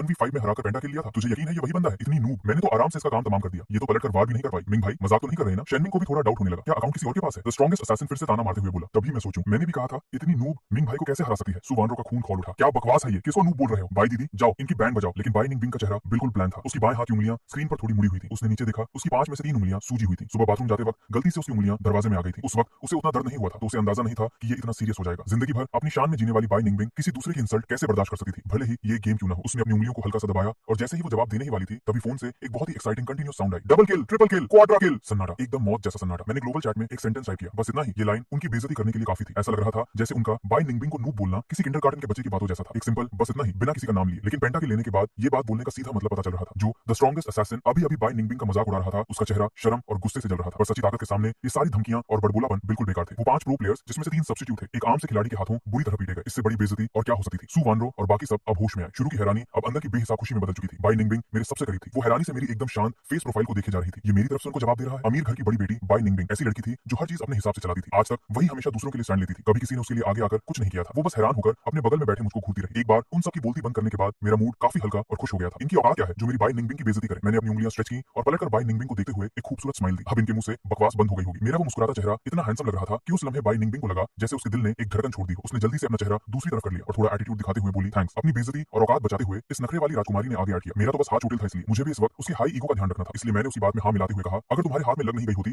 तो इनकी इतनी हिम्मत नहीं होती इतना उछलने की। भले ही बात जो भी हो, हर जीत तो हार जीत ही होती है। बाई निंगबिंग शायद अपना ईगो दिखा सकती थी, लेकिन जब मैंने ये बात उसको सपोर्ट करते हुए कही तो उसके चेहरे पर हल्के से लाल रंग की चमक आ गई। पता नहीं क्यों उसे लगा कि मैं उसे बहुत पैम्पर कर रहा हूँ। गेम अभी खत्म नहीं हुआ था, लेकिन अब सब जानते थे कि कौन जीतने वाला है। मैंने अपना सीना थपथपाया, वैसे जब तुम्हारी उंगली में चोट है तो खेलना छोड़ दो ना, ये मैच मैं तुम्हारे लिए जीत लूंगा। तुम बस आराम से बैठ कर देखो कैसे मैं उन्हें उनकी औकात दिखाता हूँ। मेरी मुस्कान बिल्कुल नेचुरल और वार्म थी, जैसे सीधा बाई निंगबिंग के दिल में उतर रही हो। गेम खत्म होने के बाद शेनमिंग का मुझे मैसेज आया। पिछली बार वो आईडी सीटियोंग शिया क्या तुम ही यूज कर रहे थे। मैंने चैट देखी और हंसते हुए रिप्लाई किया, एकदम सही जवाब। शेनमिंग को सारी बात समझ में आ गई। तभी तो मैं सोचूं तुम अपने पुराने दोस्तों पर जरा भी रहम नहीं खाते। मैंने स्माइल के साथ उसे करेक्ट किया, पुराने दोस्त नहीं, पुराने हारे हुए ओपोनेंट्स। बाई निंगबिंग जानबूझकर झांक नहीं रही थी, बस अचानक से उसकी नजर मेरे और शेनमिंग की प्राइवेट चैट पर पड़ गई। तुम शेनमिंग को जानते हो, उसने पूछा। मैंने रैंडमली चैट बॉक्स बंद कर दिया। हाँ जानता हूं। तो फिर तुमने मेरे लिए उसको मजा क्यों चखाया। तुम्हें अपने दोस्त को नाराज करने से डर नहीं लगा। बाई निंगबिंग ये भूल गई थी कि अभी हम रिलेशन में नहीं आए हैं और मैंने भी फ्लो में बोल दिया। किसी की इतनी हिम्मत कैसे हो सकती है कि वो तुम्हें परेशान करे। ये बात मैंने इतनी कैजुअली कही थी पर आवाज में एकदम और जोर था। बाई निंगबिंग एकदम ठहर सी गई और मुझे हैरानी से देखने लगी। मैं भी अब समझ गया था कहीं बाई निंगबिंग को शक न हो जाए, इसलिए मैंने अपनी सिग्नेचर हैंडसम स्माइल दी। क्योंकि अभी के लिए हम टीममेट्स हैं ना, तो ये सब टीममेट्स होने की वजह से था। बाई निंगबिंग के दिल ने फिर से एकदम से बंजी जंपिंग जैसी छलांग लगाई। उसने अपना सर ईगो के साथ उठाया। इस बार तुमने मेरी मदद की है तो मैं तुम्हारा एहसान मानती हूँ। फ्यूचर में जब भी तुम्हें कोई हेल्प चाहिए हो बेझिझक बता देना। ये सुनकर मेरे होठों पर मुस्कान आ गई। आज रात को ही हेल्प चाहिए। बाई निंगबिंग थोड़ा शॉक रह गई। उसने उम्मीद नहीं की थी कि मैं इतनी जल्दी और बिना हिचकिचाहट के कुछ मांगूंगा। हाँ तुम्हें रात को पता चल जाएगा। मैंने एक बार फिर से उसे स्माइल पास की। बाई निंगबिंग का हाथ जख्मी था इसलिए वो आगे नहीं खेल सकती थी। हम दोनों भी वहां ज्यादा देर नहीं रुके। हमारे जाने के बाद सू वानरो ने अपने हाथ खोले और बोली, मैंने कहा था ना गू किंगहान ने एक बदमाश हंसी दी। मैं तो वेट नहीं कर पा रही बाई दीदी की शर्त हारने पर उसको नंगा दौड़ते देखने का। घर वापस जाते रास्ते में मैं फार्मेसी पे रुका। वहां से बाहर निकलते ही बाई निंगबिंग ने पूछा, तुम वहां मेडिसिन लेने गए थे। मैंने हल्के से स्माइल किया। तुम्हें रात को खुद पता चल जाएगा। मैंने अपने हाथ में जो दवाई की बोतल थी उसे हिलाया। ये सूजन और दर्द कम करने वाली दवा है। तुम्हारा हाथ सूजा हुआ था ना, तुम्हें बाद में स्प्रे कर दूंगा। Thank you. उसने बिना कुछ कहे मेरे हाथ से बोतल ली और आगे तेजी से निकल पड़ी। मैं देख सकता था कि वो थोड़ी एम्बैरेस थी। मैं स्माइल करते हुए उसके पीछे चल पड़ा। बाई निंगबिंग बस आगे चल रही थी और उसे ये पता नहीं था कि मैं उसे किस प्यार भरी नजर से देख रहा था। घर पहुंचकर मैंने पहले से मार करके रखे हुए क्वेश्चंस निकाले और सीधा बाई निंगबिंग के कमरे की तरफ चला गया। उसका कमरा मेरे नेक्स्ट रूम में था। दरवाजा आधा खुला हुआ था। मैंने नॉक किया पर कोई आवाज नहीं आई। तो मैंने आवाज लगाई, बाई निंगबिंग तुम अंदर हो। जब मैंने पुकारा अंदर से किसी चीज के गिरने की जोर से आवाज आई। मुझे लगा बाई निंगबिंग गिर गई है। मैं फौरन बिना सोचे समझे दरवाजा ढकेलकर अंदर चला गया और वहां मैंने देखा कि उनके घर की बिल्ली ने उसके लेगो सेट को गिरा दिया था। मैं जिस वक्त अंदर घुसा उसी वक्त बाई निंगबिंग बाथरूम से निकल कर आई। उसने बस एक टॉवल पहना हुआ था। मैं ऑकवर्ड फील करके फौरन दरवाजे से बाहर आ गया। बाई निंगबिंग ने काफी आराम से अपना पजामा हैंगर से उठाया, वापस पलटकर बाथरूम में गई और 2 मिनट से पहले कपड़े पहनकर बाहर आ गई। जब वो बाहर आई, उसकी पीली और ठंडी स्किन उसके चेहरे को और भी बेपरवाह और ठंडा बना रही थी। मुझे पता था कि बाई निंगबिंग को किसी का उसके पर्सनल स्पेस में घुसना बिल्कुल पसंद नहीं था, इसलिए मैंने रीजन दिया, मुझे अभी कुछ गिरने की आवाज आई, मुझे लगा तुम गिर गई हो इसलिए मैं अंदर आ गया। मैंने नॉक किया था। बाई निंगबिंग ने बस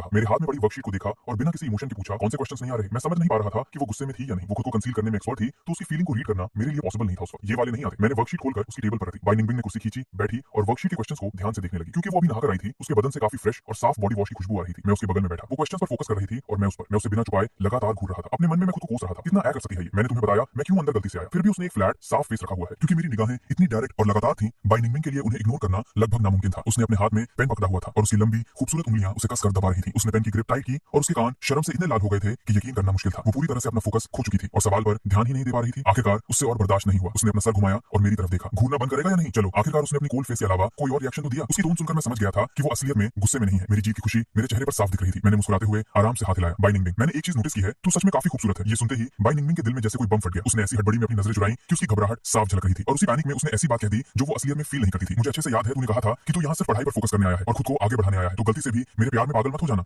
हाँ बिल्कुल सही बात है, पर इसका मतलब ये थोड़ी है कि मैं तेरी खूबसूरती की तारीफ भी नहीं कर सकता। फिक्र मत कर, मैं सिर्फ एक फैन की तरह तारीफ कर रहा हूँ, मुझे तुझसे प्यार नहीं हुआ है। ये बोलकर मैंने तसल्ली देने के अंदाज में उसके कंधे पर हल्का सा थपथपाया। मेरी इन क्लियर और सीधी बातों ने बाई निंगबिंग के तेजी से धड़कते हुए दिल को जैसे एक झटके में जमीन पर लापटका और उसका दिल बैठ सा गया। उसे अंदर ही अंदर बड़ा अजीब और खालीपन महसूस हो रहा था। पर अपने दिल की उस हल्की सी जलन और अजीब फीलिंग को दबाने के बाद बाई निंगबिंग ने फिर से मेरे पूछे गए सवाल पर अपना पूरा फोकस लगा दिया। मुझे मानना पड़ेगा, मैं जब भी उसके पास कोई सवाल लेकर जाता था, उसकी डिफिकल्टी लेवल काफी हाई होती थी, जिसकी वजह से अब बाई निंगबिंग को मुझ पर शक होने लगा था कि मेरी पढ़ाई शायद आम लोगों से काफी खतरनाक है। पिछली बार तो उसने सॉल्यूशन का हर एक स्टेप बहुत डिटेल में लिखा था, पर इस बार बाई निंगबिंग ने सिर्फ मेन और इंपॉर्टेंट स्टेप्स ही लिखे। मुझे बस वो कॉन्सेप्ट्स और नॉलेज पॉइंट्स रिवाइज करने की जरूरत थी। वैसे भी ये क्वेश्चंस मेरे लिए उतने भी हार्ड नहीं थे। मेन स्टेप्स लिखने के बाद बाई निंगबिंग ने मुझसे पूछा, तुझे ये पढ़कर समझ आ जाएगा? वो अभी नहाकर आई थी, उसके बाल अभी ठीक से सूखे नहीं थे और उनसे शैम्पू की एकदम मस्त खुशबू आ रही थी। मैंने वो रफ पेपर अपनी तरफ नहीं खींचा, बल्कि खुद थोड़ा आगे खिसक कर उसके और करीब चला गया। मेरे इतने पास आते ही बाई निंगबिंग की बॉडी का राइट साइड एकदम पत्थर की तरह जम गया, पर मैंने ऐसी एक्टिंग की जैसे मुझे किसी बात का कोई एहसास ही नहीं हुआ और अपना पूरा ध्यान उसके लिखे हुए सॉल्यूशन को समझने में लगा दिया। फिर मैंने बहुत ही प्यार और हल्के टोन में उससे पूछा, क्या इसको ऐसे ही समझना है? बाई निंगबिंग ने जब मेरी एक्सप्लेन करने की अप्रोच सुनी तो वो अंदर ही अंदर मेरे तेज दिमाग को मान गई और ठीक उसी वक्त मेरी इतनी मीठी आवाज सुनकर उसे अपने कान जलते हुए महसूस हुए। तू थोड़ा ज्यादा पास आ गया है। उसकी आवाज अचानक से थोड़ी तेज हो गई। सॉरी, मैंने एकदम आराम से और कूल अंदाज में माफी मांगी। ऐसा लग रहा था जैसे मेरा सारा फोकस सिर्फ और सिर्फ उस सवाल पर है। मुझसे तो मैंने सॉरी बोला, पर मेरी बॉडी उसके थोड़ा और पास खिसक गई। बाई निंगबिंग एक बार टूक चुकी थी, अब उसकी दोबारा टूकने की हिम्मत नहीं हो रही थी, इसलिए उसने चुपचाप अपनी इस अजीब फीलिंग को मारने के लिए अपना दिमाग वापस क्वेश्चन सॉल्व करने में लगा दिया। मैंने देखा कि उसका उल्टा हाथ अभी भी सूजा हुआ था। मैं अपनी जगह से उठा और बगल वाले कबर्ड के पास रखी वो दवा उठा लाया जो मैं रास्ते से उसके लिए लाया था। थोड़ी देर वेट करने के बाद आखिरकार बाई निंगबिंग ने सारे सॉल्यूशंस पेज पर लिख दिए। इस बार मैंने जल्दबाजी में खुद कॉन्सेप्ट पकड़ने का नाटक नहीं किया। मैं खामोशी से बैठा रहा और बाई निंगबिंग को मुझे एक एक करके सारे स्टेप समझाने दिया। समझ आया? अगर दिमाग में नहीं घुसा तो मैं इसको थोड़ा और डिटेल में समझाती हूँ। मैंने सर हिलाते हुए इनकार किया। जरूरत नहीं है, मैं समझ गया। बाई निंगबिंग ने हल्की सी खांसी की।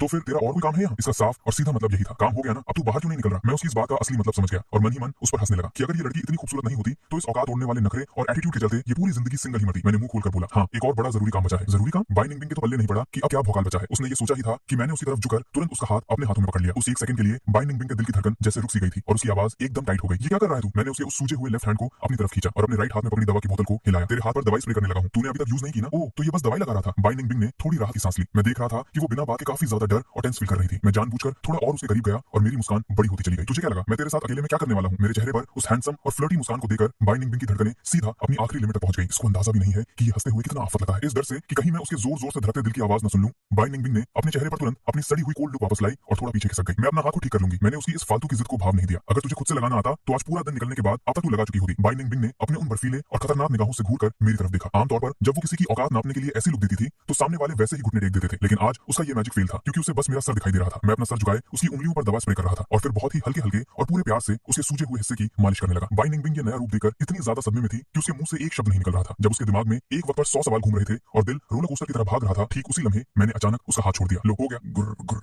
सन्नाटे के बीच बाई निंगबिंग के पेट से अचानक बहुत अजीब से टाइम पर भूख के गुरगुराने की आवाज आई। वो वही जम गई और उसका चेहरा तुरंत कान तक शर्म से लाल हो गया। वो पूरी तरह से पानी पानी हो गई थी और उसने अपना मुंह नहीं खोला। वो बस अपने इस बेकार और एम्बैरेसिंग मोमेंट को अपने फेक एटीट्यूड वाले ठंडे एक्सप्रेशन के पीछे छुपाने की नाकाम कोशिश कर रही थी। मेरी छोटी सी हंसी छूट गई। तुझे भूख लगी है क्या? बाई निंगबिंग ने अपनी शक्ल और टाइट कर ली, जैसे उसे मेरी बात से कितनी इरिटेशन हो रही हो, और बड़ी शांति से अपने बालों पर हाथ फेरते हुए बोली, मैं डाइट पर हूं। अच्छा ठीक है, मैं चलता हूं अपने रूम। मैं उठा और सीधा उसके कमरे से बाहर निकल गया। मैंने एक सेकंड मुड़कर उसे वापस देखा भी नहीं, जैसे मुझे वहां रुकने में जरा भी दिलचस्पी ना हो। मेरे जाने के बाद बाई निंगबिंग अपनी उसी लकड़ी जैसी एक्सप्रेशनलेस फेस के साथ बैठी रही और चुपचाप अपनी खूबसूरत लंबी उंगलियों से अपना पेट दबा लिया। भूख से मेरी जान निकल रही है, पर अब मैंने इसके सामने डाइट की इतनी बड़ी बड़ी बातें फेंक दी हैं, तो चाहे मैं आज रात भूख से तड़प कर क्यों ना मर जाऊं, पर मैं लियू आंटी से रात का नाश्ता बनाने को जिंदगी में नहीं भूलूंगी। उधर दूसरी तरफ मैं बाई निंगबिंग के रूम से बाहर निकलकर सीधा अपर फ्लोर पर चला गया था। अपनी पिछली जिंदगी में इस बाई निंगबिंग को पटाने के लिए मैंने क्या क्या मसाले और पापड़ नहीं बेले थे। किसी का दिल जीतना है तो उसके पेट को पहले टारगेट करो। मैंने इस रूल पर भी मास्टर डिग्री हासिल की थी। मेरे कुकिंग स्किल्स किसी होटल के मास्टर शेफ से कम नहीं थे। मैं एक नॉर्मल नूडल्स को भी ऐसी रॉयल डिश बना सकता था कि अमीरजादों की भी उसको अफोर्ड करने की औकात ना हो। किस्मत अच्छी थी कि फ्रिज में इंग्रेडिएंट्स की कोई कमी नहीं थी। मैंने बड़े आराम से और फुल जज्बात डालकर एक मस्त मसालेदार और दिमाग हिला देने वाली नूडल्स तैयार की। ऊपर से फ्रेश हरी प्याज डाली। सिर्फ इस नूडल्स का सूप बेस बनाने के लिए मैं चूल्हे के सामने पूरा 1 घंटा खड़ा रहा था। भले ही देखने में वो काफी बेसिक लग रहा था, पर उसकी महक सीधा आत्मा में उतरकर किसी की भी भूखा भौकाल जगा सकती थी। जब बाई निंगबिंग ने अपने दरवाजे पर दस्तक सुनी तो उसे ये खतरनाक महक पहले ही आ चुकी थी। उसकी आंखों में एक सडन हलचल हुई। उसके दिमाग में डाउट्स आया और जैसे ही उसने दरवाजा खोला उसका वो डाउट सच्चाई में बदल गया। बाहर सच में मैं ही खड़ा था। मैं दरवाजे की चौखट पर खड़ा था। मेरे दोनों हाथों में एक जबरदस्त नूडल्स का बड़ा बाउल था। मैंने उसको देखकर बिल्कुल नेचुरल मुस्कुराया और बोला, खाएगी? मैंने कोई फालतू की एक्सप्लेनेशन नहीं दी, बस एक डायरेक्ट और सिंपल सवाल पूछा। पर यहाँ प्रॉब्लम ये थी कि इस नखरेबाज महारानी ने अभी कुछ देर पहले ही डाइट का ड्रामा खेला था, तो अब वो अपनी औकात गिराकर हाँ कैसे बोल सकती थी। जैसे ही वो इनकार करने वाली थी, मैंने वो गर्म बाउल सीधा उसकी नाक के आगे लाकर टिका दिया। ये नूडल्स बनाने में मैंने अपनी मेहनत का पूरा 1 घंटा फूंक दिया है। मिस्सू, बस थोड़ी सी रहम खा लो और इसे चक्कर मेरी इज्जत बचा लो। मैंने अपना मूव एक ही झटके में चल दिया था। उसके पास नखरे दिखाने या भाव खाने का एक्सक्यूज मैंने पहले ही खत्म कर दिया था। बाई निंगबिंग को लगा कि अगर उसने अभी भी इनकार किया तो वो हद से ज्यादा एहसान फरामोश लगने लगेगी। उसने चुपचाप बिना आवाज किए उस बाउल को अपने हाथ में लिया। मुझे तो ऐसा लग रहा है तो जानबूझकर मेरी डाइट खराब करने पे तुला है। पर जैसे ही वो मुड़ी, उसके होठों पर आई वो हंसी ने बता दिया कि वो अंदर से झूम रही थी। उसको अभी भी इतना नखरा दिखाता देखकर मुझे इरिटेशन भी हुई और हंसी भी आई। तो मैंने गेम और स्ट्रॉन्ग करने के लिए उसकी तारीफों के पुल बांधने शुरू किए। वैसे सच बताऊं तो तुझे किसी डाइट की जरूरत ही नहीं है। तेरा फिगर पहले ही इतना कातिलाना है, तू फालतू में डाइट क्यों कर रही है? अपनी लाइफ में पहली बार जिस लड़के पर दिल आया हो उसके मुंह से अपने फिगर की तारीफ सुनकर बाई निंगबिंग के कान एकदम अलर्ट हो गए थे। पर उसने अपनी अकड़ मेंटेन करते हुए बोली, इसको परस्यूट ऑफ परफेक्शन कहते हैं, तू नहीं समझेगा। ये बोलकर उसने नूडल्स का एक स्पून मुंह में डाला। बाहर से देखने में ये नूडल्स काफी आम लग रहे थे, लेकिन इस डिश की पूरी आत्मा उस सफेद और गाढ़े सूप के अंदर छुपी थी। बाई निंगबिंग ने जैसे ही पहला स्पून ट्राई किया, उसकी आंखें अचानक से चमक उठी। हर एक लंबा नूडल उस गाढ़े मसालेदार ग्रेवी से पूरा कवर था। एक बाइट लेते ही उस गजब के टेस्ट का भौकाल उसके मुंह में फट पड़ा। ये कहना गलत नहीं होगा कि ये बाई निंगबिंग की लाइफ की सबसे बेस्ट नूडल्स थी। ये सच में तूने बनाया है? उसको अभी भी यकीन नहीं हो रहा था। मैंने आराम से हाथ फैलाया, तो फिर किसका जादू है? बोल, टेस्ट में कैसा लगा? बाई निंगबिंग अब झूठ बोलकर इस डिश की बेइज्जती नहीं कर सकती थी। उसने अपना सर थोड़ा नीचे किया और की आवाज निकाली और देखते ही देखते 2 से 3 मिनट के अंदर पूरा कटोरा चट कर दिया। सूप की एक बूंद तक नहीं छोड़ी। अब जब मेरा बनाया इतना मस्त खाना खा ही लिया था तो अब उसके अंदर नखरे दिखाने की औकात कहां बची थी? बाई निंगबिंग ने थोड़ा साइडवेज मेरी तरफ देखा और बोली, थैंक्स। जब उसकी नजरें मेरी उस किलर मुस्कान पर पड़ी तो बाई निंगबिंग के दिल की धड़कन फिर से आउट ऑफ कंट्रोल हो गई। उसके आगे पीछे घूमने वाले लड़कों की कमी नहीं थी, लेकिन इतनी छोटी छोटी चीजों का डीपली ध्यान रखने वाला मैं अकेला और सबसे पहला था। और ऊपर से मैंने कितनी परफेक्टली उसकी झूठी ईगो और नखरों की इज्जत भी बचाई थी। दोस्ती में थैंक्स की जरूरत नहीं, ये तो बस तेरे सवाल समझाने का एक छोटा सा रिटर्न फेवर था। ओ, तो ये सिर्फ एक रिटर्न फेवर था। एक ही सेकंड में बाई निंगबिंग का चेहरा उतर गया। मैंने उसके दिमाग के साथ खेलकर उसे पूरी तरह फिदा कर दिया था। उसके दिल में भौकाल मचा दिया था और फिर आराम से अपने कपड़े झाड़ते हुए वहां से बिल्कुल ऐसे निकल लिया जैसे कुछ हुआ ही ना हो। अगले दिन सुबह उठने के बाद बाई निंगबिंग ने जल्दी जल्दी अपना नाश्ता निपटाया और स्कूल के लिए निकलने लगी। उसका वही पुराना नखरे वाला रूटीन था। ड्राइवर मुझे ड्रॉ करेगा और वो खुद आराम से अपनी साइकिल पर आएगी। मैंने उसे पीछे से आवाज लगाई, रुक जरा, क्या हुआ? उसने पलटकर काफी अलर्ट वाली नजर से मुझे देखा। मैंने अपनी आग लगाने वाली स्माइल दी। बाई निंगबिंग, तेरी साइकिल के पीछे एक सीट है जहां कोई बैठ सकता है, तो क्या आज मैं तुझे साइकिल पर बैठाकर स्कूल ले चलूं? मेरी इतनी सॉफ्ट आवाज और ये बैड स्माइल सीधा बाई निंगबिंग के दिल को चीर गई। वो अंदर ही अंदर मान चुकी थी कि इस हैंडसम चेहरे के सामने उसके मुंह से इनकार निकलना नामुमकिन था, तो उसने मजबूरी में हां बोल दिया। जब मैं साइकिल चला रहा था और वो मेरे पीछे बैठकर स्कूल जा रही थी, बाई निंगबिंग का दिमाग समझ नहीं पा रहा था। मैंने तो कसम खाई थी कि इससे दूर होंगी, तो फिर हम लगातार इतने करीब कैसे आते जा रहे हैं? पूरे रास्ते फुल स्पीड में साइकिल भगाने के बाद हम आखिरकार क्लास की बेल बजने से ठीक पहले क्लासरूम में पहुंच गए और क्लास टीचर से कूट खाने की बेइज्जती से बच गए। ब्रेक के टाइम जब मैं वॉशरूम गया हुआ था, बाई निंगबिंग अपनी डेस्क पर सर रखकर सो रही थी। तभी उसे कुछ लौंडों की आवाजें सुनाई दी जो मेरे पीठ पीछे बकवास कर रहे थे। कुछ लड़कों का झुंड आपस में जल भुन रहा था और उनकी चुगली इस बात पर चल रही थी कि मैं आजकल उसे इतना करीब कैसे हो गया हूं। ये बकवास सुनते ही बाई निंगबिंग अचानक अपनी सीट से खड़ी हो गई और सीधा उन लौंडों के पास पहुंच गई। बाई निंगबिंग पूरे ग्रेड की नंबर 1 टॉपर थी। ऊपर से इतनी खूबसूरत और अमीर बाप की औलाद थी। स्कूल के आधे से ज्यादा लड़के उस पर लट्टू थे और उसके आगे पीछे घूमते थे। जैसे ही उन छपरी लड़कों ने उसे अपनी तरफ आते देखा तो मेरी बेइज्जती करने वालों की बोलती एकदम बंद हो गई। वो थोड़े डरे हुए पर बड़ी उम्मीद से उसकी तरफ घूरने लगे। बाई निंगबिंग, तो तुझे कुछ काम था क्या? उनमें से एक अचरपट्टी लड़के ने शर्म से लाल होते हुए हिम्मत करके उससे पूछा। बाई निंगबिंग ने अपनी खूबसूरत उंगलियां मोड़ी और उनकी डेस्क पर जोर से खटखटाया। उसकी आवाज में खून जमा देने वाली ठंड थी। मैं किसके पास रहती हूँ और किससे दूर, इससे तुम्हारी औकात का क्या लेना देना? उन गवारों ने सपने में भी नहीं सोचा था कि वो खास तौर पर मेरी साइड लेने के लिए वहां आई थी। एक ही सेकंड में उन सबके चेहरे शर्म और बेइज्जती से लाल हो गए। बाई निंगबिंग, हमारे कहने का वो मतलब नहीं था। बाहर में क्या तुम्हारा मतलब? बाई निंगबिंग ने आग बबूला होकर उनकी बात बीच में ही काट दी। अगर इस मुंह का ढंग से इस्तेमाल नहीं कर सकते तो जाकर डोनेट कर दो इसे। और सुन लो कान खोल के, आज के बाद दोबारा इस सड़े हुए मुंह से मेरे पीठ पीछे फांग युआन की कोई बकवास सुनाई नहीं देनी चाहिए। अपनी औकात तोड़ने वाली बातें बोलने के ठीक बाद बाई निंगबिंग ने मुझे क्लासरूम के दरवाजे पर देखा। मैं अंदर आ चुका था। बाई निंगबिंग को अचानक ऐसी खतरनाक फीलिंग आई जैसे मैंने उसका दिमाग और दिल पूरी तरह पढ़ लिया। उसने ऑकवर्ड होकर हल्की सी खांसी की और लंबे कदम उठाते हुए तेजी से आगे बढ़ने लगी। जब वो मेरे पास से गुजरी, उसने अपना खूबसूरत चेहरा एकदम नखरे में रखते हुए कहा, साइड हट, मैं वॉशरूम जा रही हूँ। मैं थोड़ा साइड हट गया ताकि वो निकल सके। बाई निंगबिंग ने जैसे ही कुछ कदम आगे बढ़ाए, मेरी आवाज पीछे से आई, थैंक यू बाई निंगबिंग। ये सुनकर बाई निंगबिंग की चलने की स्पीड और तेज हो गई क्योंकि बाई निंगबिंग ने मेरा स्टैंड लिया था। मेरा मूड इतना मस्त था कि वो बोरिंग मैथ की बुक भी मुझे आज बड़ी खूबसूरत लग रही थी। सू वानरो ने देखा कि मेरे होठों पर लगातार एक स्माइल है, तो वो पीछे घूमकर मुझसे बोली, फांग युआन, क्या तू आज रात को फ्री है? मुझे समझ नहीं आया कि सू वानरो इतनी लफंगी तरह से क्यों हंस रही थी, और जितना मैं सू वानरो को जानता था उतना पता था कि ये दिमाग में जरूर कोई ना कोई खिचड़ी पका रही है। क्या काम है? मैंने पूछा। आज फ्राइडे है और कल छुट्टी है, अगर कोई लफड़ा नहीं हुआ तो हाँ, आज रात में फ्री हूँ। सू वानरो मेरे पास आई और मेरे कान में धीमी आवाज में बोली, वो क्या है ना, बिंग दीदी की आज रात किसी के साथ कार रेसिंग है, अगर टाइम है तो तुझे वहां का भौकाल दिखा दी, चलेगा? Car racing? मेरा माथा ठनक गया। पिछली जिंदगी में बाई निंगबिंग इसी रेस के दौरान बुरी तरह इंजर्ड हुई थी। उसे ठीक होने और चीजों को ढंग से पकड़ने में पूरे 6 महीने लग गए थे और इस चोट की वजह से वो अपना सबसे पसंदीदा गेम फिर कभी नहीं खेल पाई। बाई निंगबिंग पढ़ाई में टॉपर थी। उसे अपनी पढ़ाई और एंटरटेनमेंट के टाइम को बैलेंस करना बहुत अच्छे से आता था। मुझे नहीं लगता था कि उसका गेम खेलना कोई गलत बात थी। उसका गेम में इंटरेस्ट सिर्फ कोई टाइम पास नशा नहीं था। ई स्पोर्ट्स खेलने के अलावा उसके पास गेम को लेकर दिमाग में बहुत सारे नए और मस्त आइडियाज थे। मैं उसे पढ़ाने के चक्कर में इतना बिजी था कि मैं इस भयानक हादसे के बारे में भूल ही गया था। नहीं, मुझे किसी भी हाल में बाई निंगबिंग को रोकना पड़ेगा। सू वानरो ने तो सोचा था कि वो मुझे अपने साथ ले जाएगी ताकि मैं बाई निंगबिंग का बैडास रेसिंग स्टाइल देखकर इंप्रेस हो जाऊं, पर मेरी टेंशन वाली शक्ल देखकर उसे अचानक अपने इस आइडिया पर पछतावा होने लगा।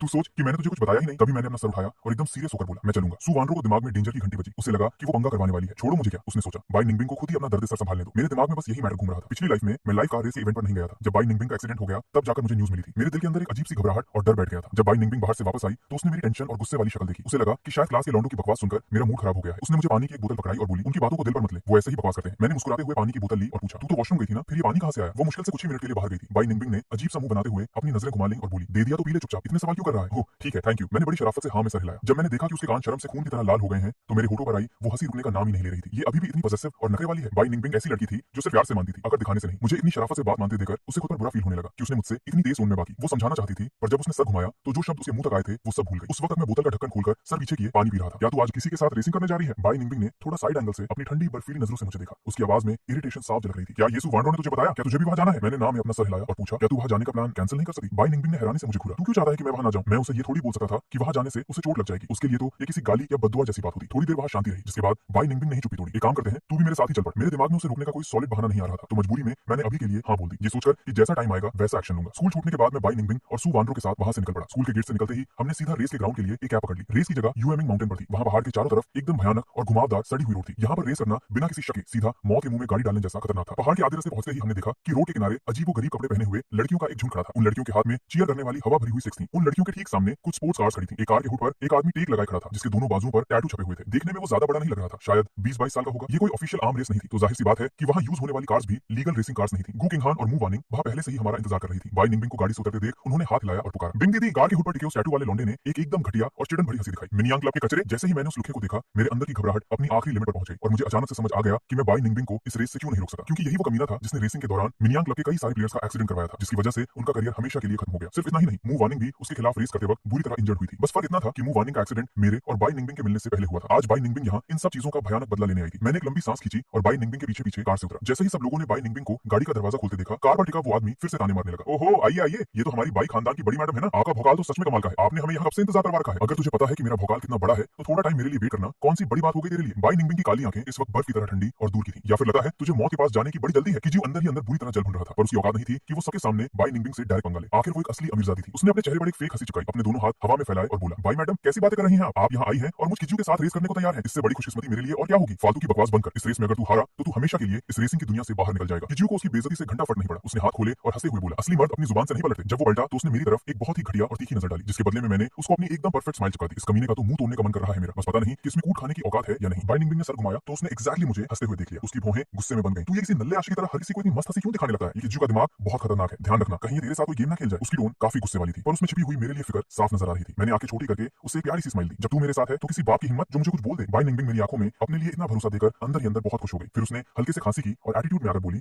बात तो तेरी सही है, मैं बाई निंगबिंग जिसके ऊपर अपना हाथ रख दूं किसी कुत्ते की औकात नहीं कि उसे छू भी सके, वरना उसकी जान ले लूंगी मैं। वैसे भी तू हमारे खानदान का मेहमान है। आखिरी बात उसने पूरे नखरे और ईगो के साथ बोली और उसके बाद आग बबूला होकर किज्जू की तरफ बढ़ गई। मैं और सु वांडरो भी जल्दी से उसके पीछे गए। किज्जू की घटिया नजरें मेरे ऊपर से नीचे तक घूम रही थी। बिना किसी इनाम या शर्त के रेस करना एकदम बोरिंग लगता है। बाई निंगबिंग बहुत अच्छे से जानती थी कि उस कमीने के दिमाग में क्या गेम चल रहा है। बकवास का बेल कुत्ते, शर्त क्यों नहीं है? शर्त यह है कि अगर तू हारा तो तू इस रेसिंग सर्कल से हमेशा के लिए निकलेगा और अगर मैं हारी तो मैं मिनियांग क्लब तुझे दे दूंगी।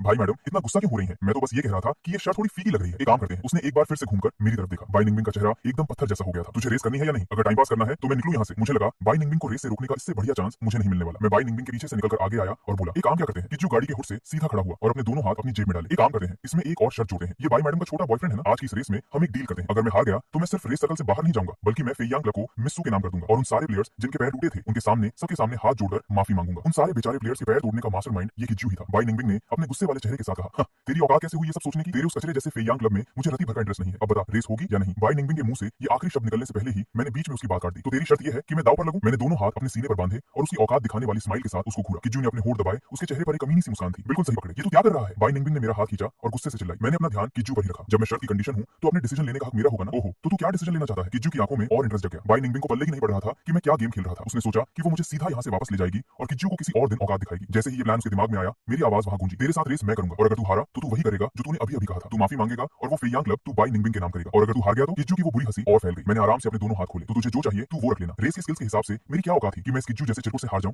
पिछली जिंदगी में मैंने इस भिखमंगे को ऐसी गंदी तरह कितनी बार हराया था मुझे गिनती भी याद नहीं और बैकग्राउंड और पावर के मामले में भी हमारा मुकाबला मजा था। बहुत बढ़िया, आज तेरे साथ ट्रैक पर मैं उतरूंगा। बाई निंगबिंग, सु वानरो और सब लोग मेरा ये भौकाल देकर पूरी तरह से शॉक में घूर रहे थे। मेरी बातें सुनकर देखकर बाई निंगबिंग के सर से गुस्से के कारण धुआं निकलने लगा था। उसने एक झटके में मेरा हाथ पकड़कर मुझे अपने आगे खींचा। तेरे दिमाग का स्क्रू ढीला हो गया है क्या? ये कैसी फालतू शर्त लगा रहा है? तेरा इस सब लफड़े से लेना देना क्या है? और ऊपर से तू बोल रहा है कि उसे जो चाहिए तू देगा। तेरा दिमाग सड़क पर छोड़ाया है क्या? तुझे अंदाजा भी है वो कुत्ता क्या मांग सकता है जो तूने ऐसे ही अपना मुंह खोल के ठेका ले लिया? वो गुस्से में थी, असली वाला गुस्सा जिसमें जान ले ले। मैंने घबराकर फौरन बताया, अरे रिलैक्स, चिल कर, मेरी ड्राइविंग एकदम टॉप लेवल की है। मेरे भाई ने मुझे एक एक मूव सिखाया हुआ है। बाई निंगबिंग को लगा कि मैं अभी नया नया ड्राइविंग सीखकर फालतू का चौंडा बनने की कोशिश कर रहा हूँ। उसने अपनी आग जैसी इरिटेशन को दबाने की कोशिश की और भारी आवाज में बोली, इस लफड़े से तेरा कोई लेना देना नहीं है फांग युआन। बेहतर यही होगा कि तू बीच में टांग मत अड़ा। ये किज़्यू बहुत ही कमीना किस्म का इंसान है। मैं किसी हाल में नहीं चाहती कि तुझे रेस के दौरान खरोंच भी आए। सबके सामने इतनी बेइज्जती के साथ कमीना का टैग सुनकर किज़्यू का चेहरा एकदम उतर गया था और उसकी बोलती बंद हो गई। भाई वो था कमीना, और उसके मुंह पर सीधा बोल देना थोड़ा ज्यादा औकात दिखाना हो गया था। ऐसा लग रहा था जैसे वो जानती थी कि ये चूहा उसके सामने कुछ उखाड़ नहीं सकता और ना ही पीठ पीछे उससे भिड़ने का दम रखता है। भाई मैडम, आप ऐसी बातें बोलकर मुझे बुरी तरह से बदनाम कर रही हैं। आपके यहाँ होते हुए मेरी क्या हिम्मत कि मैं आपके छोटे से बॉयफ्रेंड को कुछ बोलूं या करूं? अपना मुंह बंद रख। बाई निंगबिंग बुरी तरह चिल्लाई। जितना ज्यादा बाई निंगबिंग के दिमाग की नस फट रही थी, मैं उतना ही अंदर खुश होकर पार्टी कर रहा था, क्योंकि उसका गुस्सा दिखा रहा था कि उसे मेरी फिक्र कितनी ज्यादा है। मैंने उसके गुस्से को ठंडा करने के लिए आराम से उसके हाथ पर थपथपाया। तो फिर तू एक काम कर सकती है, तू इस कमीने के साथ रेस मत कर। बाई निंगबिंग एक सेकंड के लिए वही फ्रीज हो गई, फिर बोली, नहीं, ये किज़्यू बिल्कुल किसी चिपकू बीमारी जैसा था जिसको हटाना मुश्किल था। पर उसकी एक औकात वाली बात थी कि वो अपनी लगाई शर्तों और प्रॉमिस का पक्का था। अगर वो एक बार हार गया तो वो दोबारा मुड़कर मिनियांग क्लब के प्लेयर्स को तंग करने की हिम्मत नहीं करेगा। बाई निंगबिंग की खामोशी में साफ दिख रहा था कि वो एक्जैक्टली यही सोच रही है। मेरे होठों पर एक कमीनी सी स्माइल आ गई। टेंशन फ्री रहे बाई निंगबिंग। बाई निंगबिंग का दिमाग चकरा गया था कि आखिर चल क्या रहा है? तेरा इस लफड़े से क्या लेना देना है? तू क्यों उसके साथ रेस करने पर तुला हुआ है? क्योंकि अगर मैं उसके साथ रेस नहीं करूंगा तो तू करेगी। मैंने मुस्कुराते हुए अपने बगल वाली कार का दरवाजा खोला और अंदर बैठ गया और पीछे बाई निंगबिंग के दिल पर सीधा वार करने वाली एक बात छोड़ दी, मैं नहीं चाहता कि तुझे चोट लगे। असलियत ये थी कि मेरी ड्राइविंग स्किल्स इस वक्त की बाई निंगबिंग से कहीं ज्यादा खतरनाक और एडवांस थी। किसी भी इमरजेंसी या लाइफ एंड डेथ सिचुएशन में मैं बाई निंगबिंग से कहीं ज्यादा बेहतर तरीके से मैटर हैंडल कर सकता था। मैं नहीं चाहता कि तुझे चोट लगे। ये लाइन हवा के साथ बहकर सीधा बाई निंगबिंग के दिल में उतर गई। वो और बाकी सब हैरानी से मुझे घूर रहे थे जो अभी अभी गाड़ी में बैठा था। बाई निंगबिंग ने अपनी पूरी जिंदगी में, शायद इसलिए क्योंकि वो बचपन से ही हर चीज बहुत परफेक्ट और कंट्रोल में करती आई थी, चाहे उसके माँ बाप हों या उसके दोस्त। इस रेस में भले ही सबको पता था कि ये किज़्यू कितना बड़ा कमीना और धोखेबाज है, फिर भी किसी ने उसकी सेफ्टी की टेंशन नहीं ली थी, क्योंकि सबको उसकी औकात और काबिलियत पर हद से ज्यादा भरोसा था। पर अचानक एक लड़का सामने आकर एकदम सीरियस होकर उससे बोलता है कि वो नहीं चाहता कि उसे चोट लगे। ये सिर्फ हवा में मारी हुई फालतू बातें नहीं थी, ये उन दोगले लोगों की झूठी फिक्र से बिल्कुल अलग था। मैंने अपने एक्शन से सीधा प्रूफ दे दिया था कि मैं वाकई में नहीं चाहता था कि उसे एक खरोंच भी है। उसके दिल की धड़कन जो हमेशा आउट ऑफ कंट्रोल रहती थी, वो अचानक से एकदम शांत हो गई। उसकी आंखें बिना बल के झपकाए बस मुझे ही घूर रही थी। अचानक बाई निंगबिंग ने अपने दिमाग में एक डिसीजन लिया। उसने कार का दरवाजा खींचा और बिना एक सेकंड सोचे को पायलट सीट पर आकर बैठ गई। उसने अपनी सीट बेल्ट बांधी। मैं थोड़ा शॉक हुआ उसे देखकर, पर फिर मेरी हंसी छूट गई। जैसी तेरी मर्जी। मेरी उस मुस्कान में एक अजीब सा प्यार और थोड़ी मजबूरी थी। बाई निंगबिंग को लगा कि शायद उसने मुझे गलत समझ लिया था। उसका खूबसूरत चेहरा शर्म से लाल हो गया। अपनी इस अजीब सी घबराहट और शर्म को छुपाने के लिए बाई निंगबिंग ने पलटकर इस सारे लफड़े की जड़ उस किज़्यू पर पूरी ताकत से चिल्लाया, तुझे रेस करनी है या नहीं? जल्दी आकर गाड़ी में बैठ। किज़्यू को ये बात बिल्कुल हजम नहीं हुई कि बाई निंगबिंग ने इतने सारे लोगों के सामने उसकी इस तरह से औकात दिखा दी। उसने एक बहुत ही घटिया और ठंडी हंसी दी। आ रहा हूं। रेस को फेयर रखने के लिए मेरी और किज़्यू की कार एकदम सेम मॉडल की थी। दोनों की दोनों कन्वर्टिबल स्पोर्ट्स कार्स थी। जैसे ही वो नीला झंडा हवा से जमीन पर गिरा, मेरी गाड़ी किसी छूटे हुए तीर की तरह सूश आवाज के साथ आगे निकल गई। मेरा रिएक्शन स्पीड उस लुके किज़्यू से कहीं ज्यादा खतरनाक था। ट्रैक के साइड में खड़ी सू वान रॉ फटी की फटी आंखों से उस लाल स्पोर्ट्स कार को आगे भागते हुए देख रही थी। मू वानिंग और गू किंग हान के भी होश उड़े हुए थे। जब उन्होंने मुझे बाई निंगबिंग की जगह रेस करते देखा तो उन्होंने ज्यादा कुछ नहीं बोला था, पर अंदर ही अंदर वो मान चुकी थी कि ये मैच मैं पक्का हारने वाला हूं। पर किसी ने सपने में भी नहीं सोचा था कि मैं किज़्यू से 1% भी पीछे नहीं था। ये तो वही बात हो गई कि नया खिलाड़ी मौत से नहीं डरता। पर इस वक्त सबसे ज्यादा सदमे में अगर कोई था तो वो मेरी बगल वाली सीट पर बैठी बाई निंगबिंग थी। जब वो अपने उस शौक से बाहर आई तो उसने एकदम ब्लैंक और हैरान शक्ल बनाकर मेरी तरफ देखा। उसने देखा कि मेरा एक हाथ स्टीयरिंग व्हील पर था और दूसरा हाथ गियर शिफ्टर पर कस टिका था। मेरा चेहरा एकदम शांत था, पर मेरी बॉडी की मूवमेंट और रिएक्शन एकदम बिजली जैसी तेज थी। गाड़ी इतनी भयानक स्पीड पर उड़ रही थी, लेकिन मेरे चेहरे पर डर का एक छोटा सा निशान भी नहीं था। वो हार जीत उतनी मैटर नहीं करती जब तक मैं यहाँ हूँ। किज़्यू की औकात नहीं कि वो तेरा कुछ उखाड़ सके। तू गाड़ी थोड़ी धीमी चला ले। इस वक्त बाई निंगबिंग एकदम किसी गांव वाले की तरह बिहेव कर रही थी जो पहली बार किसी स्पोर्ट्स कार में बैठा हो। उसे लग रहा था कि ये सब उसके दिमाग और औकात के बाहर की चीज हो रही थी। ये सब देखकर वो खुद को बहुत इग्नोरेंट महसूस कर रही थी। कोई तो बताओ उसे, ये आम सा दिखने वाला शांत और पढ़ाकू लड़का ड्राइविंग सीट पर आकर इतना भौकाली और बड़ास कैसे बन गया? गाड़ी की स्पीड से आती हवा इतनी तेज थी कि लग रहा था चेहरे की खाल ही उड़ जाएगी। किज़्यू पूरी कोशिश के बाद भी मुझे ओवरटेक नहीं कर पा रहा था, क्योंकि मैं पूरी तरह से उसके आगे रास्ता ब्लॉक करके बैठा था और स्पीड के मामले में भी मैं उससे बाप लेवल आगे था। अपने आगे उड़ती हुई मेरी गाड़ी को देखकर किज़्यू का चेहरा गुस्से और बेइज्जती से काला पड़ चुका था। धोखा हो गया। ये दोनों जरूर मिलकर मेरे साथ ड्रामा कर रहे थे और मुझे फंसाया है। इतनी खतरनाक ड्राइविंग स्किल्स होने के बावजूद मैं ऐसी मासूम शक्ल बनाकर घूम रहा था। गुस्से में आकर उसने पूरी ताकत से स्टीयरिंग व्हील पर हाथ मारा और जोर जोर से कार का हॉर्न बजाने लगा। मैंने रियर व्यू मिरर से किज़्यू की कार को बिल्कुल अपनी गाड़ी की दुम से चिपका हुआ देखा। मैं समझ गया था कि वो इस वक्त गुस्से में आग बबूला हो रहा होगा। मेरे होठों पर एक कमीनी और बैडस मुस्कान आ गई। जिस चीज का मुझे 100% कॉन्फिडेंस ना हो, उस चीज के लिए मैं भला बाई निंगबिंग की जगह रेस क्यों करता? मेरा असली मकसद यही था कि बाई निंगबिंग ठीक रहे, ये नहीं कि मैं उसके साथ बैठकर खुद भी किसी एक्सीडेंट का शिकार हो जाऊं। मेरी वो बैडस मुस्कान जब बाई निंगबिंग की नजरों में पड़ी, सच में बहुत कातिल थी। बाई निंगबिंग के दिल की धड़कन इस भयानक कार की स्पीड की वजह से तेज नहीं थी, बल्कि मेरी इस खतरनाक और बैडस स्माइल की वजह से उसके दिल में हजारों तितलियां उड़ने लगी थी। उसने बिना सोचे अपना हाथ अपने सीने पर रख लिया। तू थोड़ा ध्यान से चला, किज़्यू पीछे से कोई कमीनापन कर सकता है? उसकी आवाज डर के मारे थोड़ी दबी हुई थी और बोलते वक्त उसकी जुबान थोड़ी अटक रही थी। मैं जानता था कि वो मेरी फिक्र कर रही थी। मैंने आगे से नजर हटाकर एक सेकंड के लिए उसे देखा और एक बहुत प्यारी स्माइल दी। टेंशन ना ले। बाहर इस खतरनाक मौत की रेस के कंपैरिजन में मेरी ऐसी कूल और रिलैक्स स्माइल बहुत ही स्पेशल और सुकून देने वाली लग रही थी। बाई निंगबिंग का दिल एक बार फिर आउट ऑफ कंट्रोल होकर पागलों की तरह धड़कने लगा। उसने अचानक झटके से अपना सर दूसरी तरफ घुमा लिया और बाहर विंडो से देखने लगी ताकि बाहर की ठंडी हवा उसके गर्म चेहरे पर लगे। पर वो अपने मन में सोच रही थी, कसम से ये लड़का तो पूरी तरह फिदा कर देगा। किज़्यू कब से मेरी गाड़ी को पकड़ने की नाकाम कोशिश कर रहा था। बड़ी मुश्किल से वो मेरी गाड़ी के एकदम चिपक कर आया था, पर मैं उसे ओवरटेक करने का एक छोटा सा चांस भी नहीं दे रहा था। जब किज़्यू को उस रेस की शर्त याद आई तो उसकी शक्ल मौत जैसी हो गई। जब तुमने मेरे साथ ये गेम खेलने की हिम्मत की है तो अब मुझे मत दोष देना अगर मैं अपनी औकात पर आ गया। ये पूरा रूट उसके बाप के घर जैसा था। उसे एक एक रास्ता पता था। थोड़ा आगे एक बहुत ही भयानक और शार्प टर्न आने वाला था। उसकी आंखों में एक जानलेवा और कमीना इरादा चमकने लगा। सामने शार्प टर्न का बोर्ड लगा हुआ था। मेरी चील जैसी नजरों ने उसे बहुत पहले ही देख लिया था और जब मैंने नोटिस किया कि पीछे की कार तेजी से फासला कम कर रही है तो मेरे होठों पर एक भौकाली हंसी आ गई। बाई निंगबिंग ने भी पीछे से चपा कर आती किज़्यू की कार देखी और चिल्लाकर बोली, फांग युआन, टर्न आने वाला है, ध्यान से से। किजू को लगा था कि लोग टर्न पर आकर अपनी गाड़ी की स्पीड कम करते ही हैं और इसी टेक्निक का फायदा उठाकर वो सीधा आगे आकर मेरी कार के पीछे बुरी तरह टक्कर मार देता। उसने तुरंत अपनी कार का एक्सेलरेटर और दबा दिया। आखिरकार किजू के चेहरे पर एक शैतानी हंसी आ गई कि उसका प्लान सक्सेस हो गया। उसने सीधा पूरी स्पीड से मेरी कार के पिछले हिस्से पर टक्कर मारने की कोशिश की, लेकिन अचानक सामने वाली कार ने एकदम खतरनाक और परफेक्ट ड्रिफ्ट मारी और उसके टक्कर को मक्खन की तरह डोस कर दिया। मैंने टर्न पर गाड़ी की स्पीड रति भर भी कम नहीं की थी, जिसके नतीजे में किजू की गाड़ी अपना बैलेंस खो बैठी और सीधा साइड के पत्थरों पर जा ठुकी और उसकी गाड़ी का इंजन फुस होकर बंद हो गया। मेरी ये मौत को छूकर निकलने वाली ड्रिफ्ट इतनी बैडेस थी कि बाई निंगबिंग चिल्लाकर मेरी तारीफ करने से खुद को रोक नहीं पाई। मैंने रियर व्यू मिरर से किजू की उस फटी हुई और बेइज्जत शक्ल को देखा और खुलकर जोर जोर से हंसने लगा।